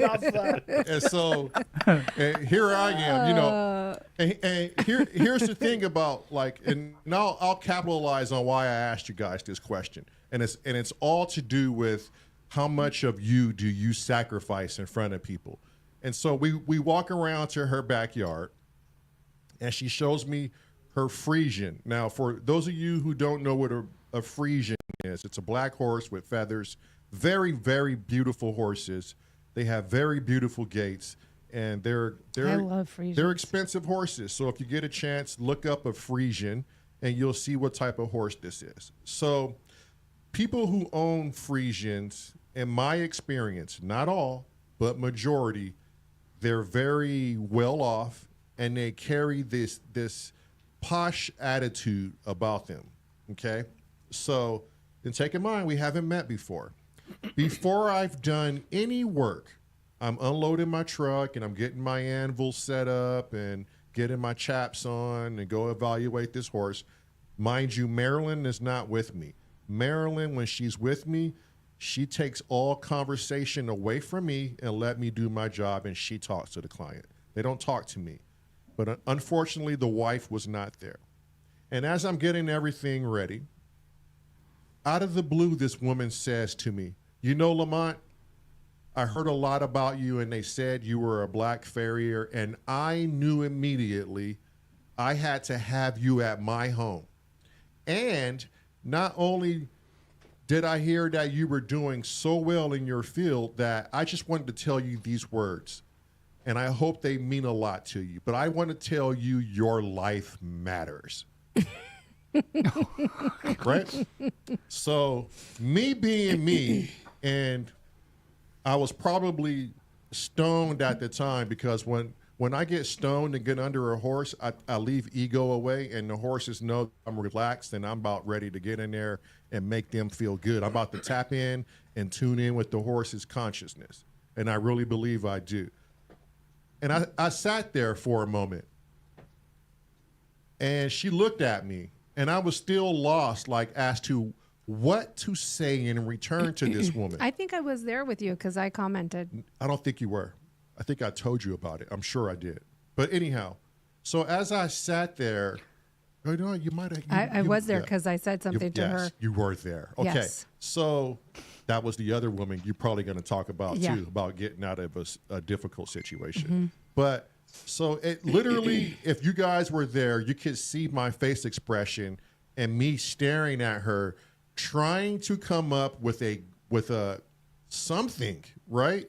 And the best I could say, I mean, I fucking let her have it. I said, hang on.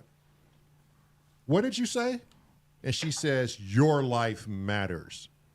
And I go, you don't know me. I could be a rapist. I could be a serial killer. I could be a manipulator. I could be here to scam you out of your money and you wouldn't even know. How do you know my life matters? Are you just saying this because I'm black? And she looked at me. And now she's in a difficult situation, because I would imagine that when she said this to other people, they were probably like, oh, thank you. And yes, black people, this and that. They probably took it and wore it on their shoulder, but not me. I'm not that fucking person. And she found out real quick, I'm not that guy. So then I told her, you know, because it looks like she was stuck for her words. I go, what if a white farrier showed up here today and not a black farrier? What would you tell him? And she didn't have any fucking words. I go, so wait, his life don't matter? Would you not say that to him because he's white? So what do you think? He's privileged in some kind of fucking way? Like all white people are fucking privileged and they don't deserve their lives to matter? You know? Or what? Without zero context, why would you say this to me? Because this is what you're going to get in return. And I know for a fact, and my wife knows, it embarrassed the shit out of her. And all I wanted to do after that was leave because this woman tied me to her agenda. She hired me because of my color. And that was some racist shit I wasn't down with. And she didn't even have time to think about what she said. But that was some racist shit. And it pissed me off so bad.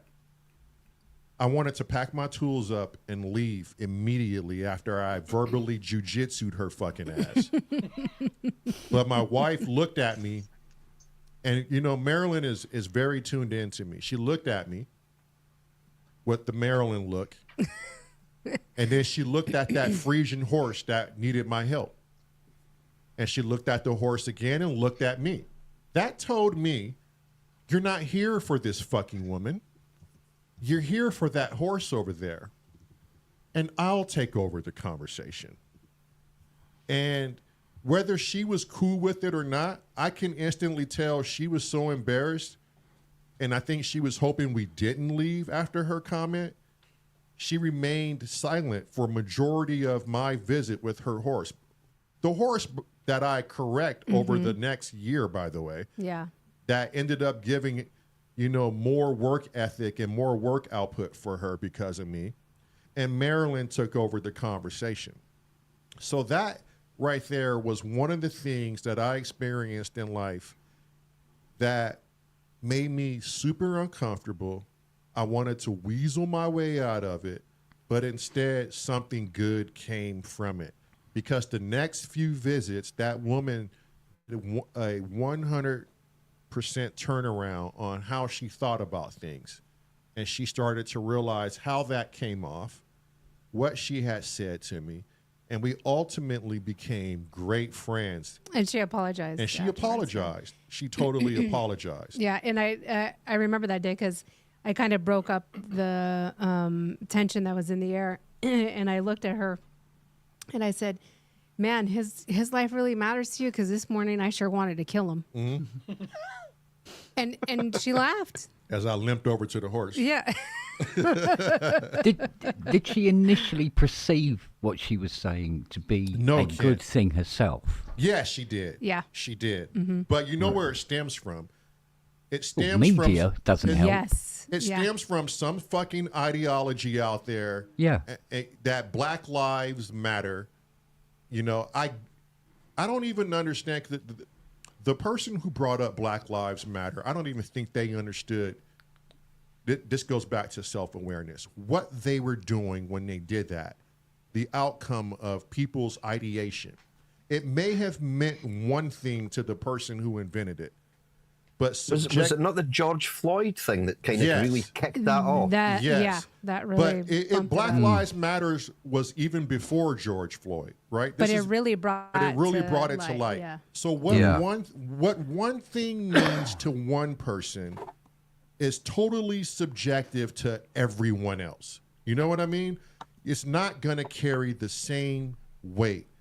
There's some people who can identify and go, oh, I know what this movement means. It means that Black people in this country are still suffering from something, and we haven't found a way above this.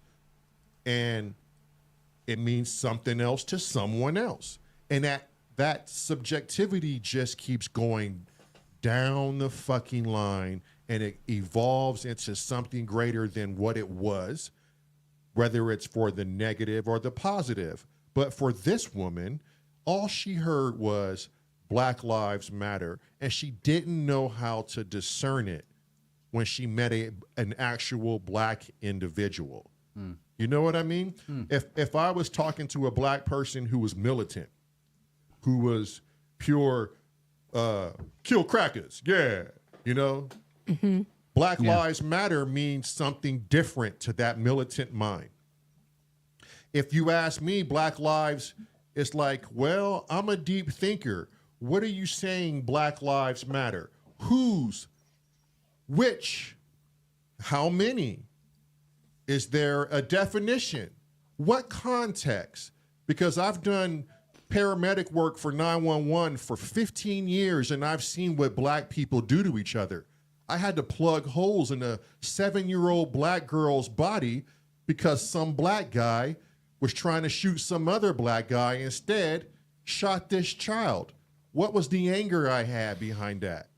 Which black people are you talking about? The ones that hold accountability? George Floyd? My brother has been in law enforcement for years. When you look into George Floyd's background, he was a piece of fucking shit. Yeah, he was. Yeah. And him and that cop had a lot going on before that incident. George Floyd tried to choke him and take his life. That was some personal shit between them. And they used it. They used him as a martyr. Fuck you. MLK is a guy whose name should be fucking Black Lives Matter. Like, he should be present in this conversation. His life was taken trying to do what we're doing at S.O.R. Bring people together. You know, and these agendas on, and I don't want to go off on this weird tangent because I am, but that conversation and what she said, those are all the emotions that sparked in my mind with this woman. And that just made me angry because I'm not a racist person. If I'm racist, I hate everybody equally. Done. But you're not going to sit here and paint a picture that all white men are failing America and they're all racist. And all cops, all they want to do is look out for fucking black people, Hispanics, and whatever. Or all UK people eat Marmite. Or all UK people eat Marmite. Bovril, get it right, Bovril. Right? Oh, yeah. So what is that? Bovrils are pussies. Fuck off.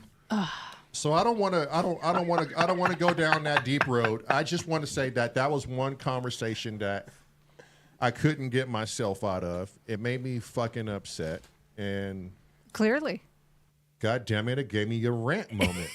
Again. I'm sorry. Symptoms of rage once again. But it goes back to the topic at hand, right? Be aware of what you say because it can influence people into so many ways you didn't even realize it was going to be that way. You didn't want it to go that way. Yeah, by one Yeah, but does one that, phrase. could it also fall under the category of, like, if you're influenced by it, it's your problem? It can, but yeah. There's a thing out there called the stupid people being can't. influenced have got to take responsibility. Right. Absolutely. But Yeah. you have to be self-aware. You know what I mean? Oh, Like, no, agreed. Yeah. Yeah, no, agreed. But if they're being that influenced, there's no self-awareness there. right. You know what I mean? Like you once you consume content, and that's part of the reason why I brought this topic up. Once you consume content, you just have to be able to identify what the person is trying to convey. If you're slightly confused, there's a comment box. If Crazy Rabbit told you something and you agreed with it, but you didn't know why you agreed with it, it's just feeling, don't just leave it to you don't know why. Comment to the man and say, hey, exactly why did you say this? I never agree with Rabbit. Bringing I it like back it to that. music and influencers, there's a few influencers that do reviews that have a lot of negative press. Yes. That they are in inverted commas influencers, but I can still get value out of people that have certain aspects that I don't like. I can still get value out of watching a video. Yeah. Because they might say they may make a video in a certain angle, and you go, I don't agree with that, and I don't agree with that, and I don't. That's bollocks. That is. But that same person covers part of a review differently to somebody else, and actually enlightened me on certain aspects that were never talked about in any other review. And some of the other reviews are incredibly well regarded. Blah blah blah. Whoever, the usual top 10 guys who make reviews, but this guy that isn't so popular actually hit the nail on the head. Oh right, doesn't do that. Yeah. Nobody else has said he doesn't do that. Yep. Right. Okay. Yeah, so you can always learn from somebody. I'll take it on the chin that most of the things that you do I don't like, but there's still value in what you say. So do you think people, when they go watch content for... sorry, the thing he said wasn't a opinion. It was a factual item that was not talked about anywhere else. So, Cressy, do you think when people look at content on purchasing hardware, do you think they only look at positive reviews and they stay away from the negative reviews, or is it just something you have to be there to catch? That's up to everybody, isn't it? And it's like it depends who you are. What are you looking for? You know, I like to try and get. I'm a boring bastard. I read manuals. I go online and look at conversations on Gearspace, and Gearspace has got a whole load of negative aspects to it. Again, it's got some great positive aspects to it. Right. There's loads of review videos. I try and watch, not all of them because there's a lot of videos, but I try and hit the usual suspects that are well regarded. But I also pick on the ones that aren't well regarded. I'm as well. confused with everybody keeps mentioning manual. What is that? The reference manual, the book that tells you how it actually fucking works. And yeah, I don't some know. manuals are terrible, by the way. They are. They are. Yes, they are.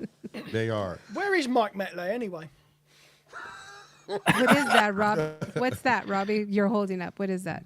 This is a terrible manual. But then they're not known for writing their... Bad manual. Naughty manual. No, Yeah. Was it made by Roland? No. Roland makes some incredibly shit manuals. Oh, all of them are. Yeah. They're not manuals these days. They're mostly large pieces of paper folded up very small, aren't they? Yeah. Right. They also make some very good manuals.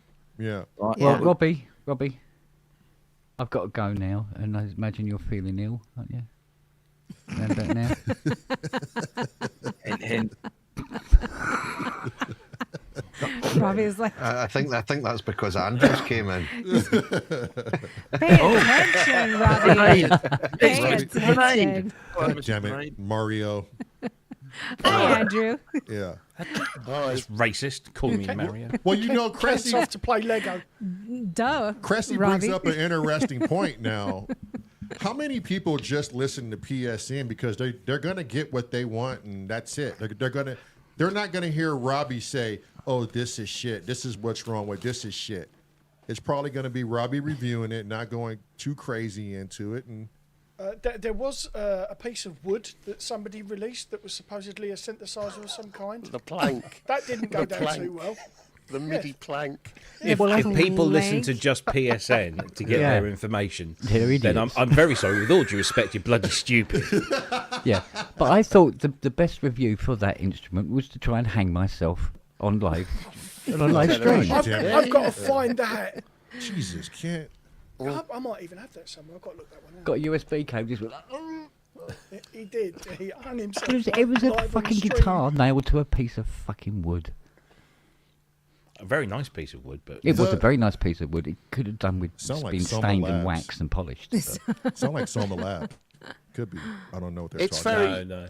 It's very interesting being in a position where you're Behind a Range reviewing Rover.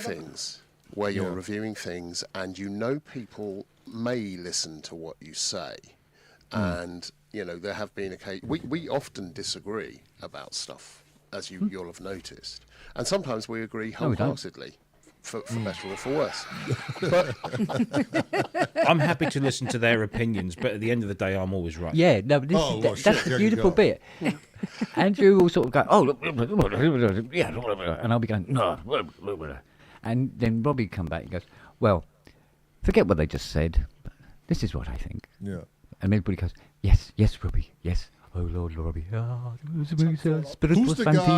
Who's the guy who runs the YouTube channel Bad Gear? Because his bad gear is some of my good gear. Florian. And I'm like, what the fuck, man? But this is the thing. This is a very clever ploy, and I will give Florian all the credit in the world for this. He came up with a shtick. Clickbait. Well, no, he came up with a shtick. He came up with an idea for a channel where he would, essentially, claim to call out all the world's worst audio gear. Yeah. And he came up with a formula, and even though he will sometimes say, yeah, this is not a very good piece of gear. There's a lot of times when he actually says, yeah, this is actually, yeah. Everybody knows that it's a thing. And after a while, it can get a little bit tedious because it is kind of repetitive. However, his personality carries it off. It's one of those channels I don't frequently watch, but when I'm sort of sat here, let's go and watch that. And it is quite amusing. And he has built up a following based on that. Yeah. And it's kind of counterintuitive to this whole thing that, the algorithms that we have on YouTube, on Facebook, on all social media of all kinds are primarily designed to promote negativity because that gets a response. Mm-hmm. That's what gets the biggest response. So he's playing into that and saying, I'm going to have a channel that talks about bad gear. And everyone thinks, he's going to be negative about something. Yeah. And at the end of this 10-minute piece, he's created a piece of music using this piece of gear.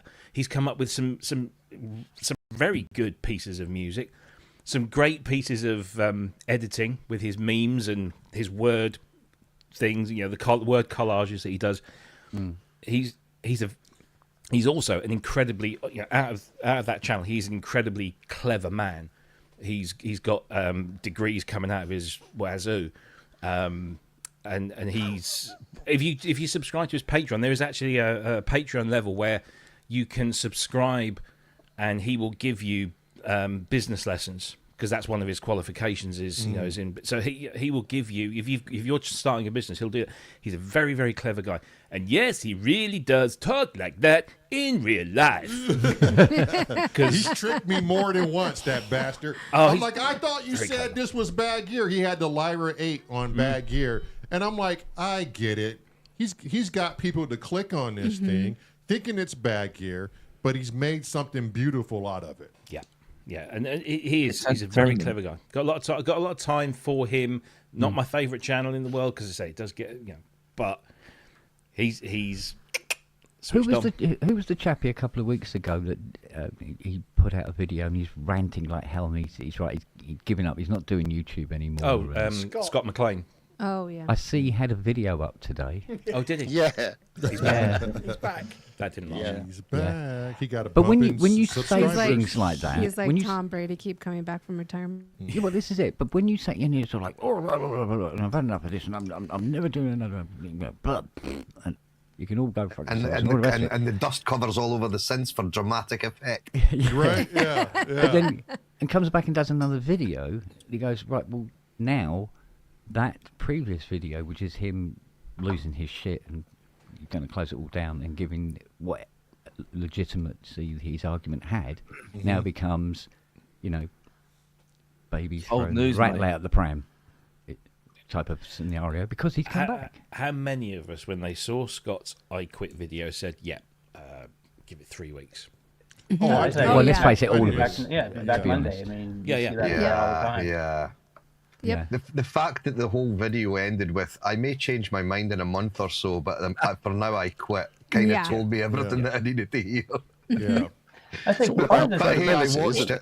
Yeah. What does this kind of do for responsibility? I'm just going to say us, and I'm not talking about us here in the chat, but as consumers, it feels like you mentioned Florian, people complain about, I'm just using that name time and time again, that is his thing. Yet people go and complain and waste time on that. And I feel like, I think Kent said something earlier in terms of what are people, what are they coming for? I feel like the average person is lost and they don't know what their objective is. What are they trying to do? Are they bored? Is there something going on with their life? They're unhappy. Do they just enjoy drama? Is that what people get off on?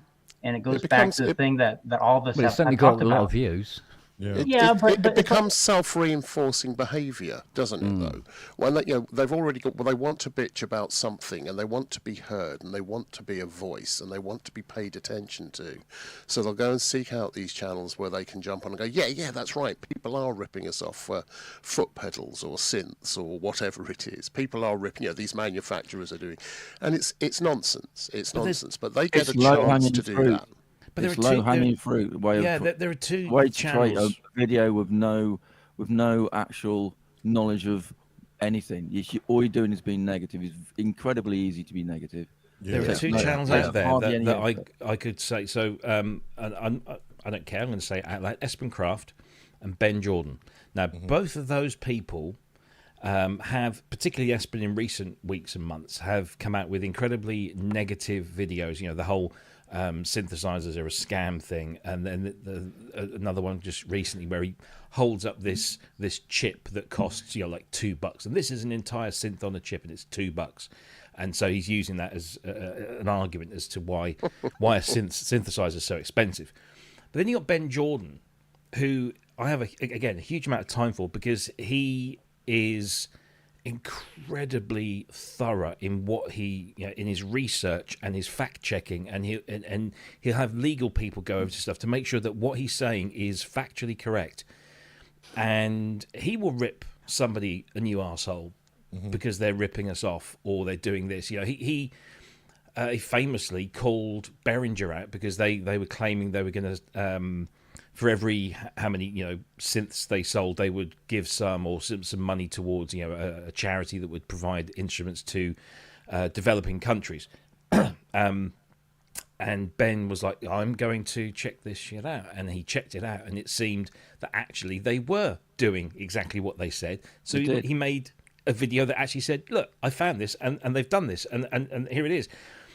So he's not he'll cover negative subjects, but he'll cover them properly.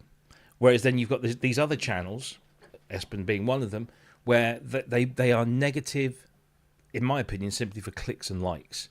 They just want the clicks, they want the subscribers. You look at Espen's subscribers numbers, he's getting very close to getting his lovely silver plaque of 100,000 subscribers, and I think personally that's what he's pushing for. Let's be negative, because that's what the algorithm feeds off. That'll get my videos in front of so many more people. I will get my subscribers up to 100,000, and then in every video I do, there it will be in the background, my little plaque. Look at me, I'm here. So, yeah, there are ways of doing it, and there's good ways. Ben Jordan, there are bad ways. Espen Kraft. Well, it's like people who watch PSN or even the pub have seen me shift my opinion on Behringer. So look, the bulk of my opinion of Behringer over and go, well, look, they're actually making stuff that's actually cheap enough to be putting it into people's hands that they got a chance of getting some essence of what from the stuff they make. Which if you wanted to buy the original stuff, forget it. Right. You're gonna have to sell the car, the missus. Yes. Perhaps one testicle. Who knows? And just one. But I still have this thing with Behringer or Uli, and the business practices. But what had happened was, because of that, I just blamed all of Behringer. So anything Behringer did was like, it's shit, mate. It's crap. Pick and mix again, isn't it? You need to pick and mix. Yeah, exactly. And you need to separate what is wrong, or my personal opinion of what the aspect of Behringer that I don't like, away from everything else. And it was funny enough, doing PSN over time, I began to see that. And I go, oh yeah, because some of the stuff they were coming out with, and some of the prices and all the rest of it, and then I got that 55, and it's okay. And the price is unbelievable. If I'd paid, let's think, hang on a minute, 55. So we're looking at probably 160 grand for the original, like the 3C. Because it's actually more based on a 3C than a 55. But hey, everybody knows the 55, and you say Moog 3C to somebody, and they go, huh? So they went with the 55 Monaco. And, and I'd be like, yay, I've got a real one. And people going, oh, good for you. And how many people can afford that? Right. Behringer come along and go, well, look, no motherfucker's doing it. Boom, here you go. Have a 960. And go, yeah, I know how to use a 960. So, so there's brilliant things about Behringer, but it's still this the way I he mentioned screws the little people on the and show stuff. last night. I mentioned on the show last night when we were doing the NAMM review that for the most part, what they're doing at the moment is good. The BX1, that's something which Yamaha are never going to come out with. So they've put something together which is going to be affordable and do everything you want it to do, which is great. And they've got a Jupiter 8 coming out, or a Jupiter 16, the JT 16. That's good because Roland are never going to do that, right? Not as hardware, not anymore. Whereas the bit where it gets, where I do start getting rankly, as it were, is where they're doing the Pro 16. And that's a manufacturer that's still extant. They're still producing Profit 5s, Profit 10s, Profit 8s, all of that stuff. So it's an existing manufacturer. And essentially they're stealing that out from underneath them. That's the bit that I find morally not questionable. It rankles for me. And so I won't be going near that or anything else which is with an extant manufacturer. I'd rather wait, save up the money and get the original, because it's someone who is doing this that's smaller. But you can afford it, other people can't.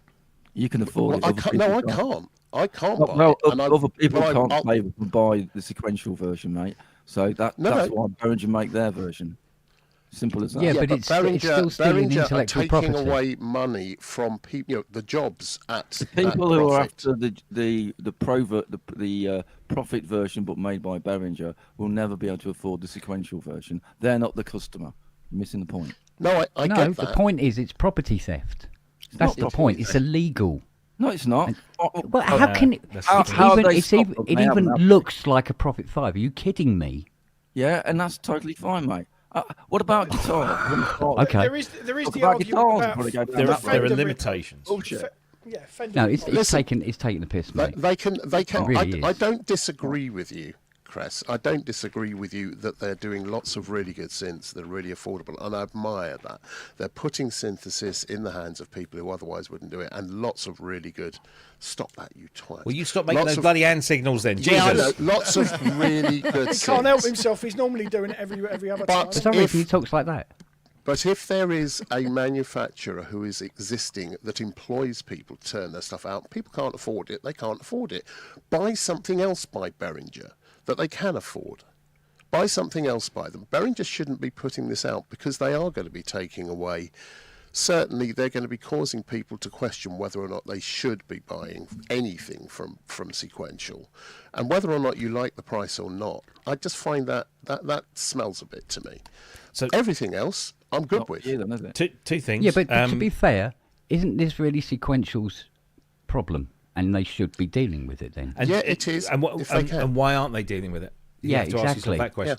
So yeah. Because there are limitations on patents. There are limitations on patents. So yes, I think Roger Lynn really summed it up well in his piece. Ethically, it's questionable. Legally, there's Behringer push right to the edges. Every few years they might step over a little bit and they get their wrist slapped, but they're not doing anything that is technically illegal, but it is ethically questionable, and that's the difference. I remember many years ago Ernst, who was the guy that was one of the founders of Propellerhead, who make Reason, or now called Reason Studios.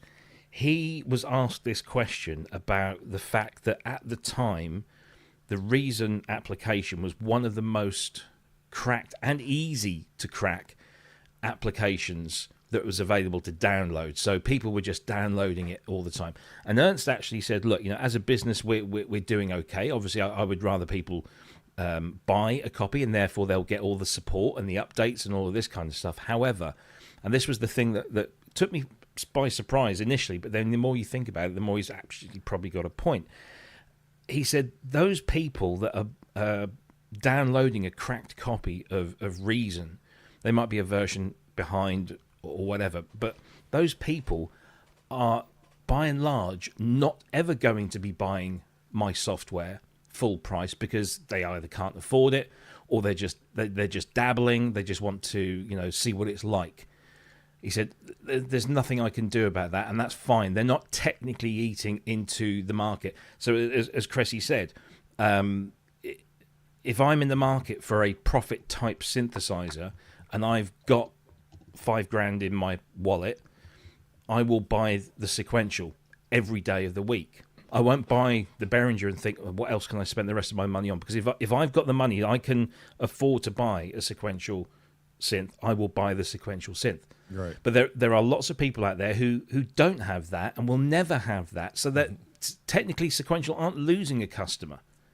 They're not gaining one, but they're not losing one. No. Do you know what? I'm thinking about this, and I may change my mind about this. I still think it's a bit stinky. But on that note, hang on. On that note, Steinberg, when they bought out Cubase, for years they knew that people were doing software, cracks of this and putting it out there.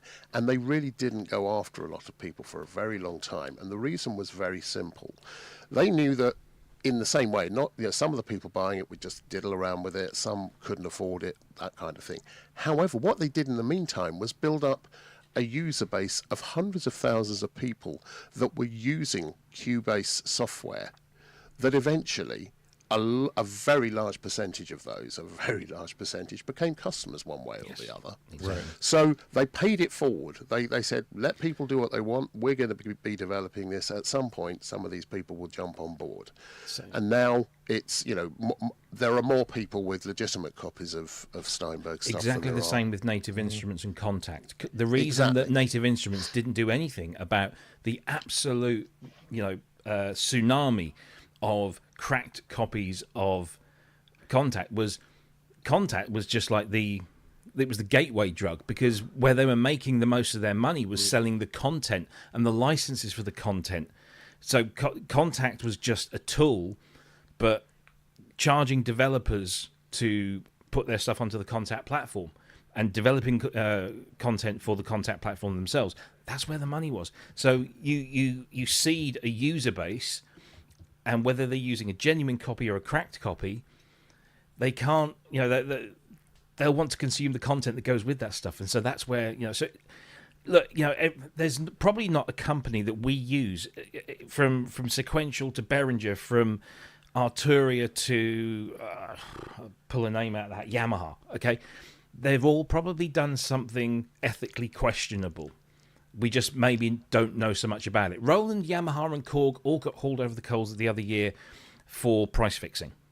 Yeah. That's just as bad as anything else. They all got absolutely hammered for that, to the tune of millions. Right.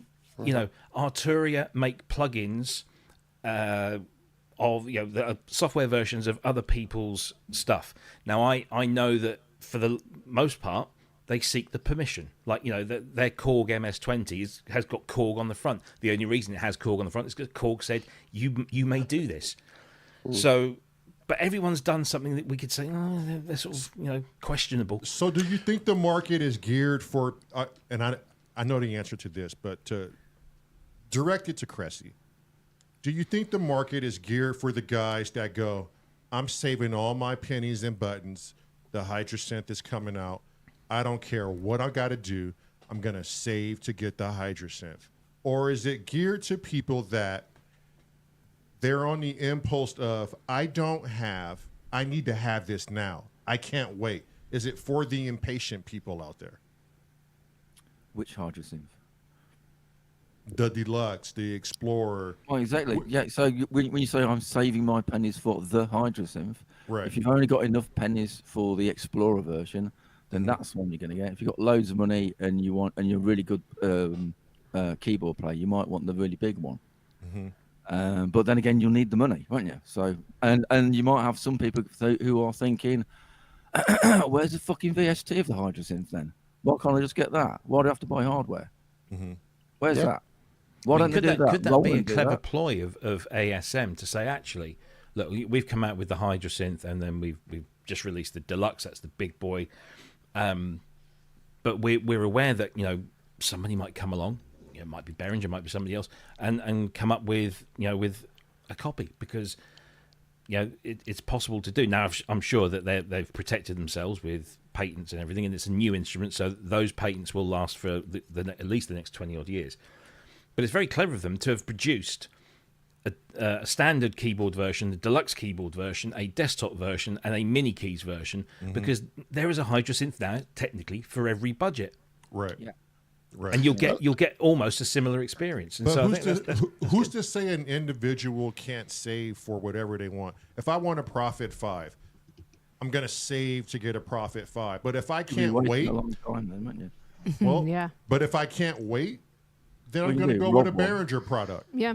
It's And I geared, guess- it's geared to the behavior of the individual. But would you then, if you bought that Behringer one, would you say, yeah, I'm still going to get that? I'm still going to get the sequential one, and I will put my pennies aside each month, and my ultimate goal is to buy the genuine sequential. Well, one. if it's a clone of what you originally wanted, I don't see why you would go and get the original version if you purchased. If you've the got clone. limited funds and I wanted the sequential sound, I'll buy the Arturia plugin. I guess one of the things which a lot of us will remember, certainly those with sort of greyish hair, is back in the 2000s or the 90s, 2000s, that kind of period. Yamaha, Roland, all of those guys, Casio released a lot of really cheap synths that had some of the features of the grown-up ones, the expensive ones. And that became then a gateway in for people to get involved in synthesis. And it was a kind of, it made it almost an impulse buy. You could go and buy one of these really cheap versions of something that they produced and then work out if you wanted to take it further and then save up your pennies and stuff. And I suppose the one thing that Behringer is doing at the moment is it's making synthesis open to a lot more people. It's making it open to people who are impatient and want to do an impulse buy. And it's getting people into this creative arena. And they'll either like it and decide to explore more, in which case they're going to find things that simply Behringer aren't doing, or they want something specific that's not by them, or they'll not carry on. But it does open up, I suppose, it opens up the market a lot. There's a lot more people buying synths now because Behringer's made it affordable. Which is a very similar thing to what Robbie was saying as far as people getting cracked copies of things, because at the end of the day, the people would go on and take a cracked copy of something, whether it was software or sample banks or whatever it is they take, and eventually they will seek to get, I think, they will seek to go and better themselves or better the gear that they've got. Because it's not only about the sound, to me, it's the build quality and the longevity this equipment's going to last for. Okay, software's different, but I feel it in the Behringer gear. I've got nothing against Behringer. I do agree with Andrew as far as the profit side of things goes. But anything that's not being made anymore, I full-heartedly, totally back them on anything they do. It's that whole sort of ethos side of things. I don't agree with when they're stepping on someone else's toes, like the Key Step, when they'd done their version of that and it had not long been released and things like that.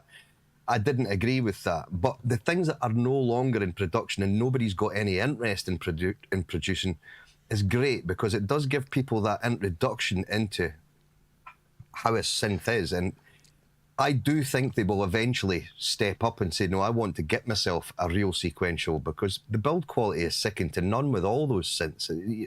They are the ones that will last for years. I feel it with, I've got the UBXA and the key bed, albeit being sort of the poly aftertouch, it doesn't, I don't think it would take much beating on a stage. I think the thing would fall apart pretty damn quick. But that's what you're getting as far as, because they're having to keep the price so low, something's got to suffer, you know.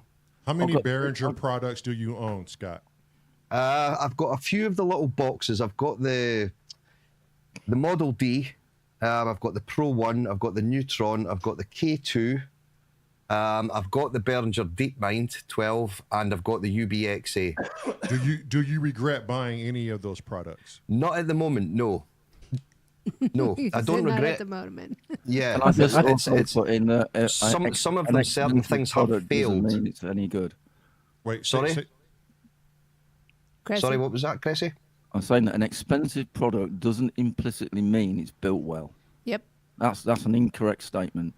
Well, I tell you here, it's But time you for me can to feel say the something build- You can controversial feel the then. build quality though, Cressy. You can feel the build quality with them. I mean, for instance, do you know what? James It's not so Channel- much that, right? Behringer can do a clone of, say, the Prophet 5 Rev 2, for argument's sake. And people will lap it up and people will buy it. And they go, yeah, cool. And there's one good reason why nearly all the people that will buy them don't know what a Prophet 5 Rev 2 sounds like. Oh, yeah, That's true, yeah. Right? Yeah. In fact, they wouldn't know if one fell out of a fucking tree on them. Right. So, because they've got something that looks like a Prophet 5 and it says Rev 2 on the back, we're sorted. The rest of it is all subliminal, you know? I mean, I've listened to some Behringer keyboards in the past. One of them's that Mini Moog. And it sounds an approximation of a Mini Moog. But in the Mini Moog world, there's people who want the original RA Minis because they sound completely different from the shall we say, the Rev 2 Mini Moogs.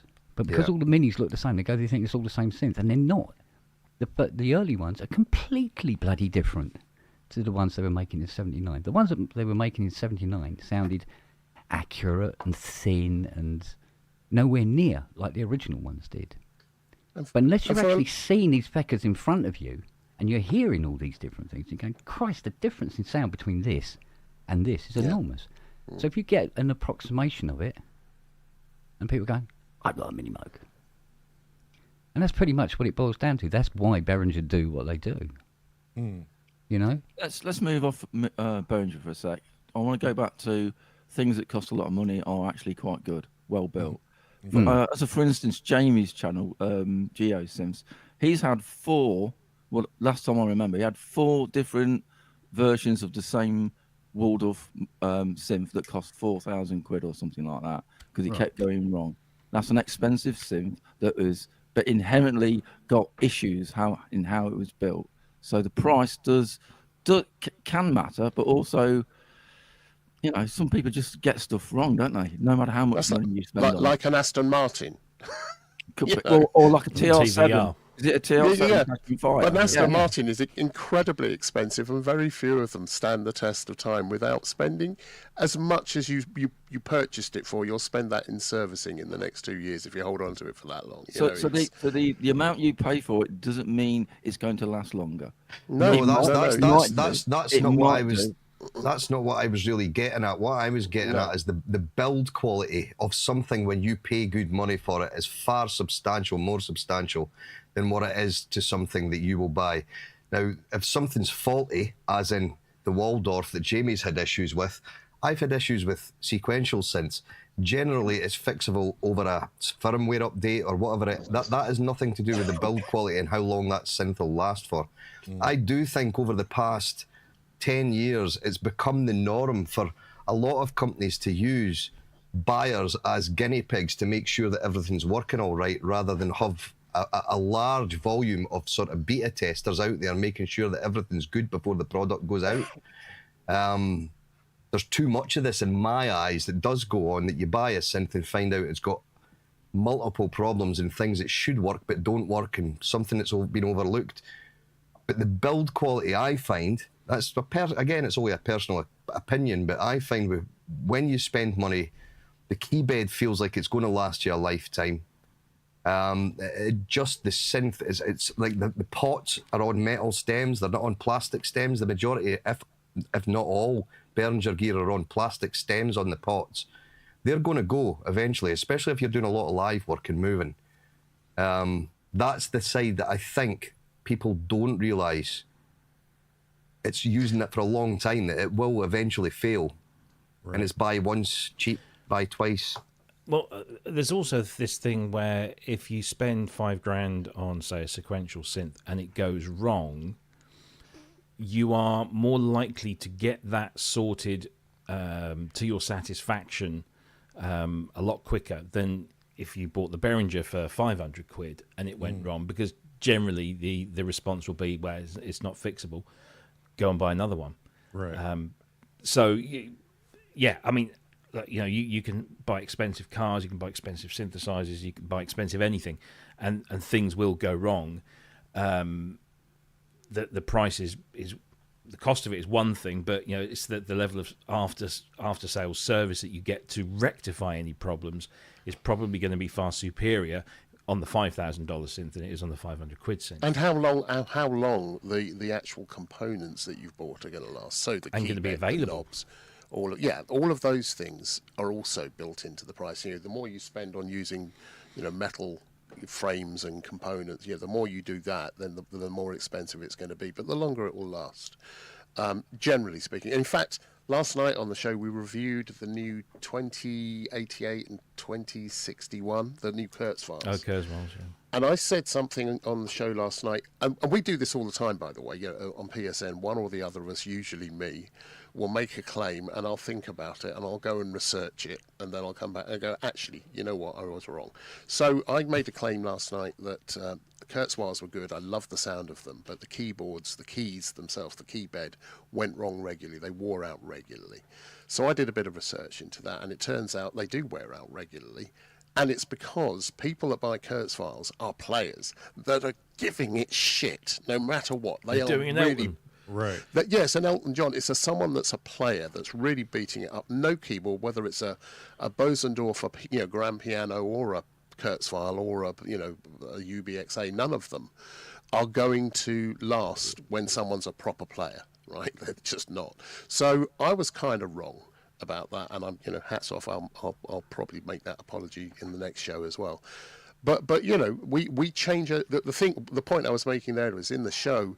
We often, as Kent said, over a course of time, we may modify our views about a particular manufacturer or piece of kit for the better or for the worse, depending on what we found out. And that's about being responsible. It's not just saying I've said what I'm going to say and I'm never going to return to that again. That's my statement on it. Because if you find out something different, you kind of owe it to people, and for the sake of credibility, to say, you know what, hands up, I got that one wrong.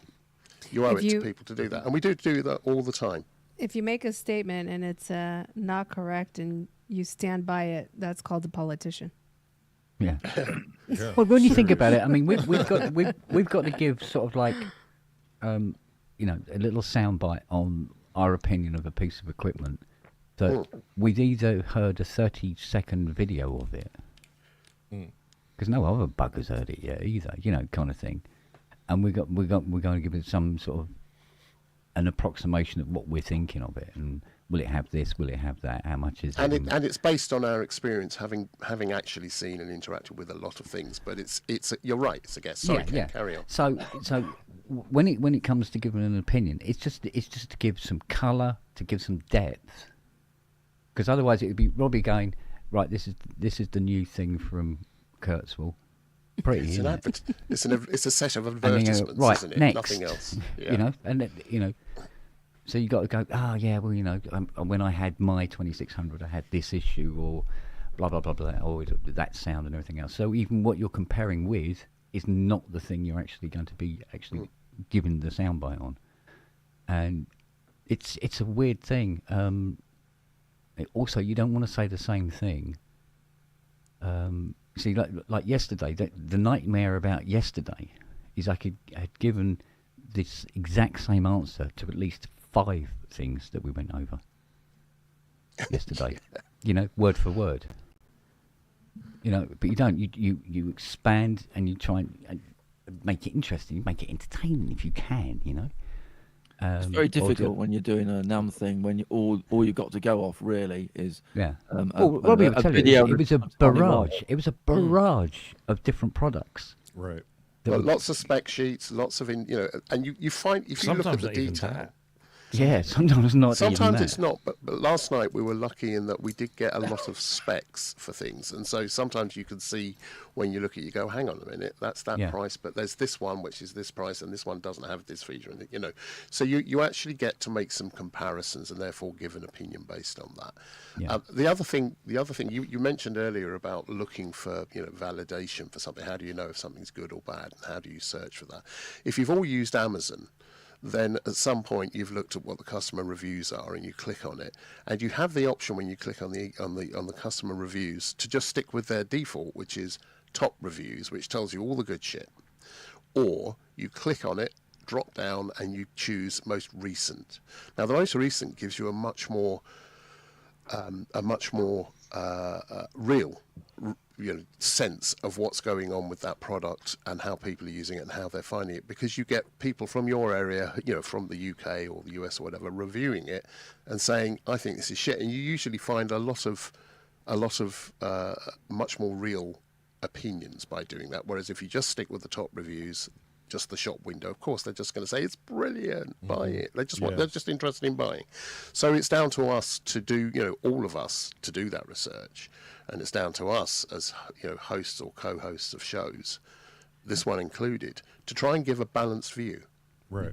Well, it's like When I'm looking say, when I'm looking for a product, I look on reviews, but you might notice I'm quite slow at buying anything. And that's because reviews are usually done, even if they've got it for 30 days, the person's got it for 30 days, they make the video, and then they fuck it off. So they are not an actual user of said product. They've got it for 30 days to make the video. Yeah. So what I do, I watch the reviews, take notes on various things, be a boring cunt, look in the manual, but then wait until people actually fucking buy it, spend their own money, get it, and then they start making videos. Even those are going to be biased because they've just spent some fucking money, haven't they, on a product. So we all want to validate our purchase, don't we? Yeah, right. Yeah. So maybe you should just buy it. There's a thing called a receipt that you can use that I think people have forgotten about. Now I know it doesn't always apply when you're looking at big. There's also gear. That. Yeah, there are some YouTubers who come across as I'm a user that I've noticed that. I think it's Sweetwater in America allow you to return a product. Yeah. So you'll find a so-called user, as in I'm just like you, mate. I've got this thing. It's amazing. Blah blah blah. They do like 5 videos. It's ace. Then a month later, you'll never see that product ever again because they fucking returned it. So all they did was to get it, to make the videos, to get the clicks. You're bang on with that, Cressy, and it's like there's a big fight to get the review out there as quick as possible as well. Which how do you review something when you've only had the thing not even a month? I just you've got to use the Moog 1. I was finding things on the Moog 1. Now I think I go quite deep into these synths when I'm programming them. I was finding I'd done my first Moog 1 bank 3 years ago. And then I'd done another 2 last year. And when I dug in with that, I found so much more in that synth, even with reading the manual, that I had no idea that thing could do. And that is purely just through a longevity of messing around with it, tweaking this, tweaking that. Yeah. And you won't get an honest review on something until someone's used it for a decent length of time and in a real world situation. Like every consumer that will buy these should, I would think, be using them for. Everyone's different, I guess, but yeah. So in the UK, is it easy to return product that you buy? Yeah. There's a cooling off period for anything that you buy online. Yeah. I've never returned anything. Oh, sorry. Neither have I. I've returned the Steinberg Pro 12. That's the only thing I've ever returned that's musical. And I returned it because the manual had no index. It's like, how the fuck are you supposed to learn this apart from reread the manual every fucking day? Stupid. Right. So I returned the Moog Muse because Anderton sent me the Moog Muse by mistake instead of the Polybrute 12. Damn. Bastard. Wow. At least you got the good one in the end, though. Right. Yeah. When it comes to reviews, you're still, again, you're throwing dice and hope for the best. Yeah. I mean, Dusty told me, he said that the first batch of CS80s that came into the UK, so they went to Yamaha Corp up in North London back then, I believe. And they went out to the various customers who were very eager to get hold of them, and every single one of them, all 20, failed. What? Damn. In the first week. Wow. Or they'd be massively out of tune, or they turn them on one day and now no lights, right? And Dusty obviously had the job of going around and sorting these buggers out. Mm-hmm. And they all were suffering from all sorts of different things, but all power related.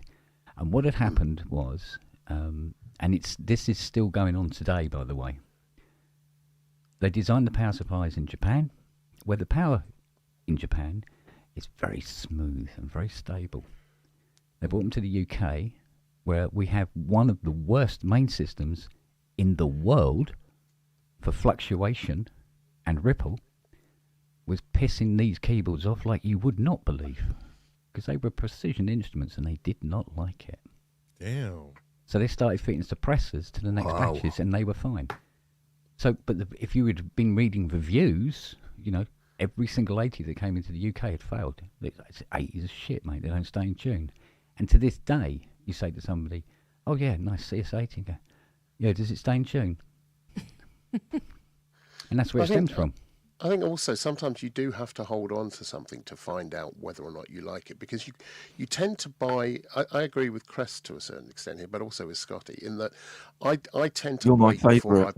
I tend to. Of course, I'm your favourite. Send me cake. His checks in the mail. I tend to wait. I tend to do a lot of research. And what I'm researching is whether or not it feels like it's going to fit with my workflow, whether or not the way I happen to do things is going to sit comfortably. I got the Ambient Zero a while back, last year. And when I got it, after the first initial diddling with it, I didn't touch it for about a month, 2 months, because I was busy with other things. And when I came back to it, I thought, I really don't like this. I just didn't get it. And it took me going to see some of the other videos that have been posted to understand the reason I bought it in the first place, and then get my head into that, and then start playing around with it in that way. So my head was locked into, this is what it's for. It's not another synth in the same way as some of your other things are. This has a very specific purpose, and now I love it. I really like it. I'm doing all sorts of weird things with it. But sometimes you just got to live with something and find. When you're looking at reviews, it's finding the one that tickles the way you work, the way your brain works, or your creative flow works, to see whether or not you want it.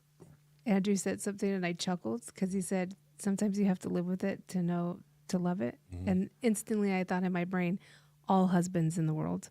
It's funny that, because I thought exactly the same sort of thing. Right? I was like, oh my God, what does that relate to, like every single marriage in the world? You just got family inside there, Matt. Which is why I live alone. Your husband Bernard. Yeah, I know about that, man. Haley's going to love you calling her that. Yeah. You say Haley, it's Bernard. We know. Let me ask one more question before we get into this music. And this question is, well, I don't know how to ask it, so I'm just going to say it. Do you think the synth producers are producing way too many things for people like, well, I don't want to put people in the box, but for me, I have no desire to ever really purchase anything except for maybe the pipe, but that's not like nothing I need. Do you think they're overproducing and people are just on these honeymoon phases with their synths because next year something else is coming out? I think that, but that's some I people think there's a degree of that, yeah. Some people stay with the synth forever. For my own personal thing, I tend to I will want to get to know the ins and outs of something, and so it'll stay with me because I've invested time in learning it and doing it. But yeah, there are lots of people. We had who was the guy we had on Frost, the Frost album. He bring in a synth and he'll have it for one album or maybe two. And then once he's drawn all the inspiration he can quickly and readily get from that, he said, zooming in on himself, then he'll get rid of it and get something else in. So that in and of itself isn't a bad thing. I don't think it's a bad thing to do that. Whether or not what you make is overproduced, that's just down to whether, what kind of a producer and engineer you are, or what kind of a creator you are. But are they that different to where people have to buy a brand new synth every year? Some people do, some people don't. There's no, I don't think there's a set measure for that, is there? Why is having lots of choice a bad thing? Yeah, exactly. You don't have to buy everything. No, I'm not saying I'm not saying it's a bad thing at all. For me, I don't need anything. But why is it that there's no? Would you want synth manufacturers to go out of business so they're on them? So say if Roland went, well, we're done now. Thanks, bye. Right. No, to me, I don't think that's the question. I'm just posing. I'm just posing the question. I don't have any. Business, aren't they? They need to make. I don't have. Go if ahead. you're a business and you don't make new products, you're out of business. Mm-hmm. So if you think there's too many, then you think that we should stop producing synthesizers. Well, there will be a saturation point where some, the companies that are already building synthesizers will carry on developing new ones and releasing them, and other companies will come along with something different, and if it's better than what's out there, then the balance will shift, and that company that's been producing for some while may find that they can't produce anything new and innovative that's going to be appealing to the market, because the new kids are on the block and they're doing something that's way cooler. And it's like any marketplace, whether it's synthesizers or ready meals or cars or whatever.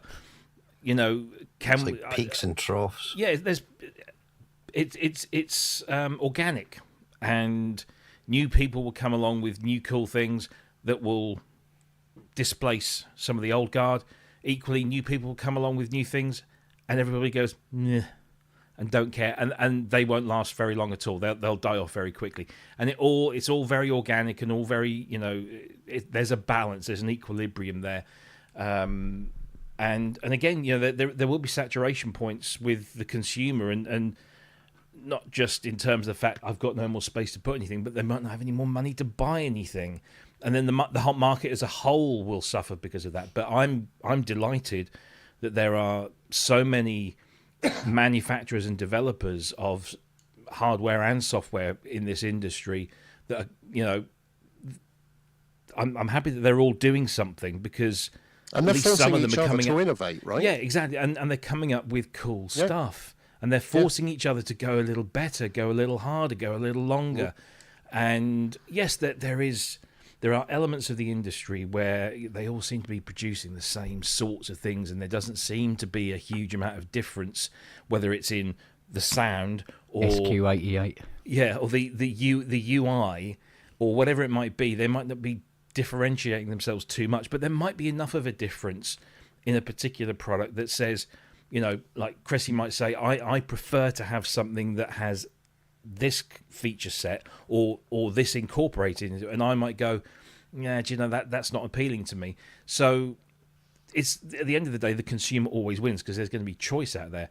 But I don't think we'll ever reach a point where there's just too much of this stuff, because the market decides. The market will buy the stuff or not buy the stuff, and those people's stuff that isn't being bought will have to make two decisions. We either innovate and do something new and different and redress that balance, or we just carry on doing what we're doing and vanish in a puff of smoke. And as consumers, we tend to go through phases in what we buy anyway. I've still got a massive synth collection. It's not, you can't see it all here because it's most of it at the studio and in other people's places.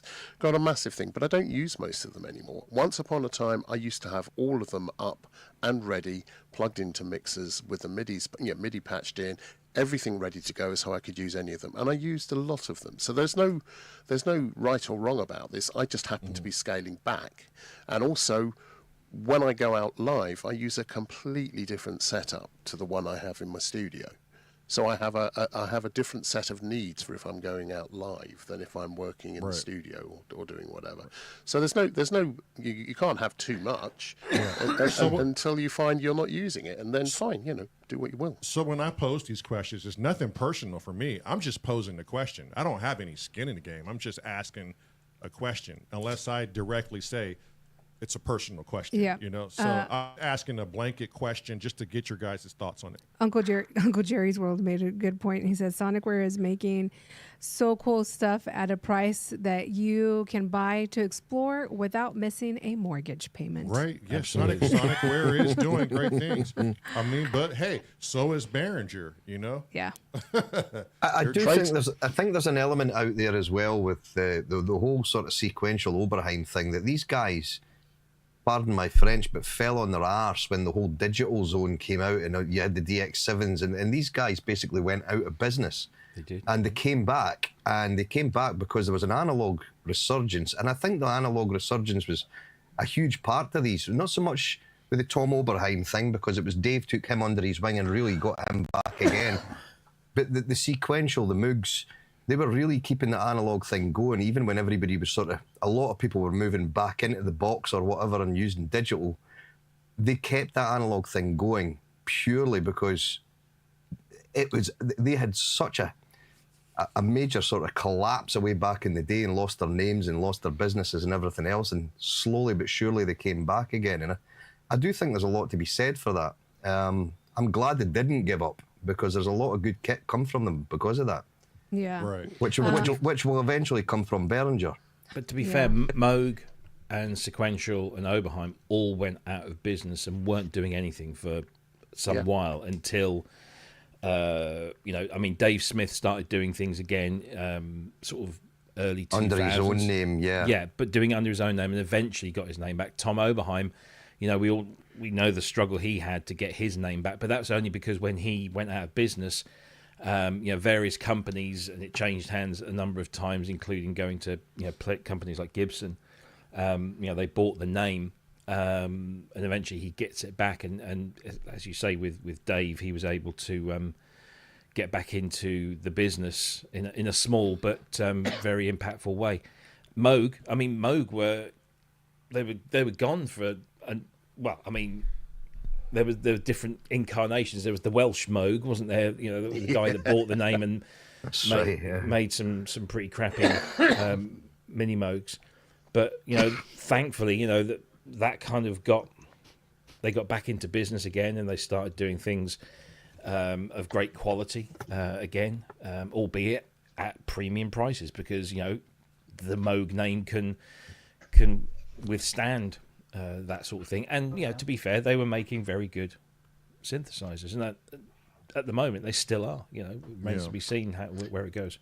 Hey, I've gotta go get something in the car that I left for you guys. So I gotta go feed the animals. So I'm gonna go. Are you avoiding?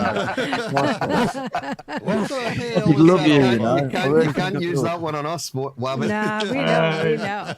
You guys are too smart. No, I gotta go feed the animals and eat. So I'm gonna bow out. But thanks for the time, everybody. I'm glad you stopped. Cheers, Wabbit. Thank you so much. Yeah, thanks, Wabbit. Uncle Chrome has a interesting question. He wants to know: would you rather buy one $4,000 synth or 10 $400 ones? It's not a question. It's not about the price. It's about the synth. If you're talking about synth, if you're talking about a synth that is if you're talking about a Prophet 5, say for 4,000, or 10 Prophet 5 copies for 400, there needs to be a bit of context around that, I think. Yeah, I think it all depends on the synth. Well, too, like what Kent said, most people don't know what a Prophet 5 sounds like. Exactly. I know what a Prophet 5 sounds like only because of one group that I follow religiously, and that's Rufus Del Sol. Right there, he's just known to play a bunch of Prophets, and he's played almost every last one of them that he could afford to get. So how many people do buy synths and they don't even know what it sounds like? They just saw someone playing it and they see the hype around it and they go, I want to be in on the loop. How much does it matter? Well, there's an interesting thing I was talking to Robbie and Kent about probably yesterday, I think. The whole idea that if you look on any new synth that comes out, every single new synth with a preset will have a Vangelis preset. It will have something that sounds Vangelis-like. It doesn't sound anything like the original CS80 sound, because it lacks the performance and lacks all this other stuff. But everyone does these things, so they sort of tip a nod to and have a flavour of. And a lot of people hearing synths remember the sound of the preset from something that's not that synth at all and think that's the sound they're after. So it's a bit of an odd one. That. It depends who you're asking, doesn't it? It does. Because if you're a person who creates songs, who are you creating the song for? You're creating a song for people you'll never meet to hopefully like the song that you're producing. Now, if I'm making a song and I'm thinking, wow, this would sound cool with a Moog bass line. I can't afford a Moog bass, but maybe I could get a sample of one. That would do. And for the people listening to the song, they don't give a fuck. If it's got a nice bass line, it's great. So it depends on your point of view, how important it is to you about the sound that you get. But at the end of the day, that's basically bollocks, because the people who are listening to your sound don't even know the sequential Moog, Yamaha, Roland. They wouldn't know what the fuck you're talking about. Right. You're making music. You're not selling brand names to them, are you? To a certain extent, you're right. But I would challenge that with this, that a lot of the reason evil, so you know. Yeah. Well, of course. But no, the reason I would careful challenge with Dr. Evil. the reason I challenge it is just simply that it's not just the sound, because the sound, you can do a sample of the sound and you get the sound from a particular thing played in a certain way at a certain volume. That's just the sound. The reason people get invested in particular synths or particular instruments, guitars, violins, drums, whatever, is because when you play them, rather than sampling, you end up performing them. They have a way of performing you.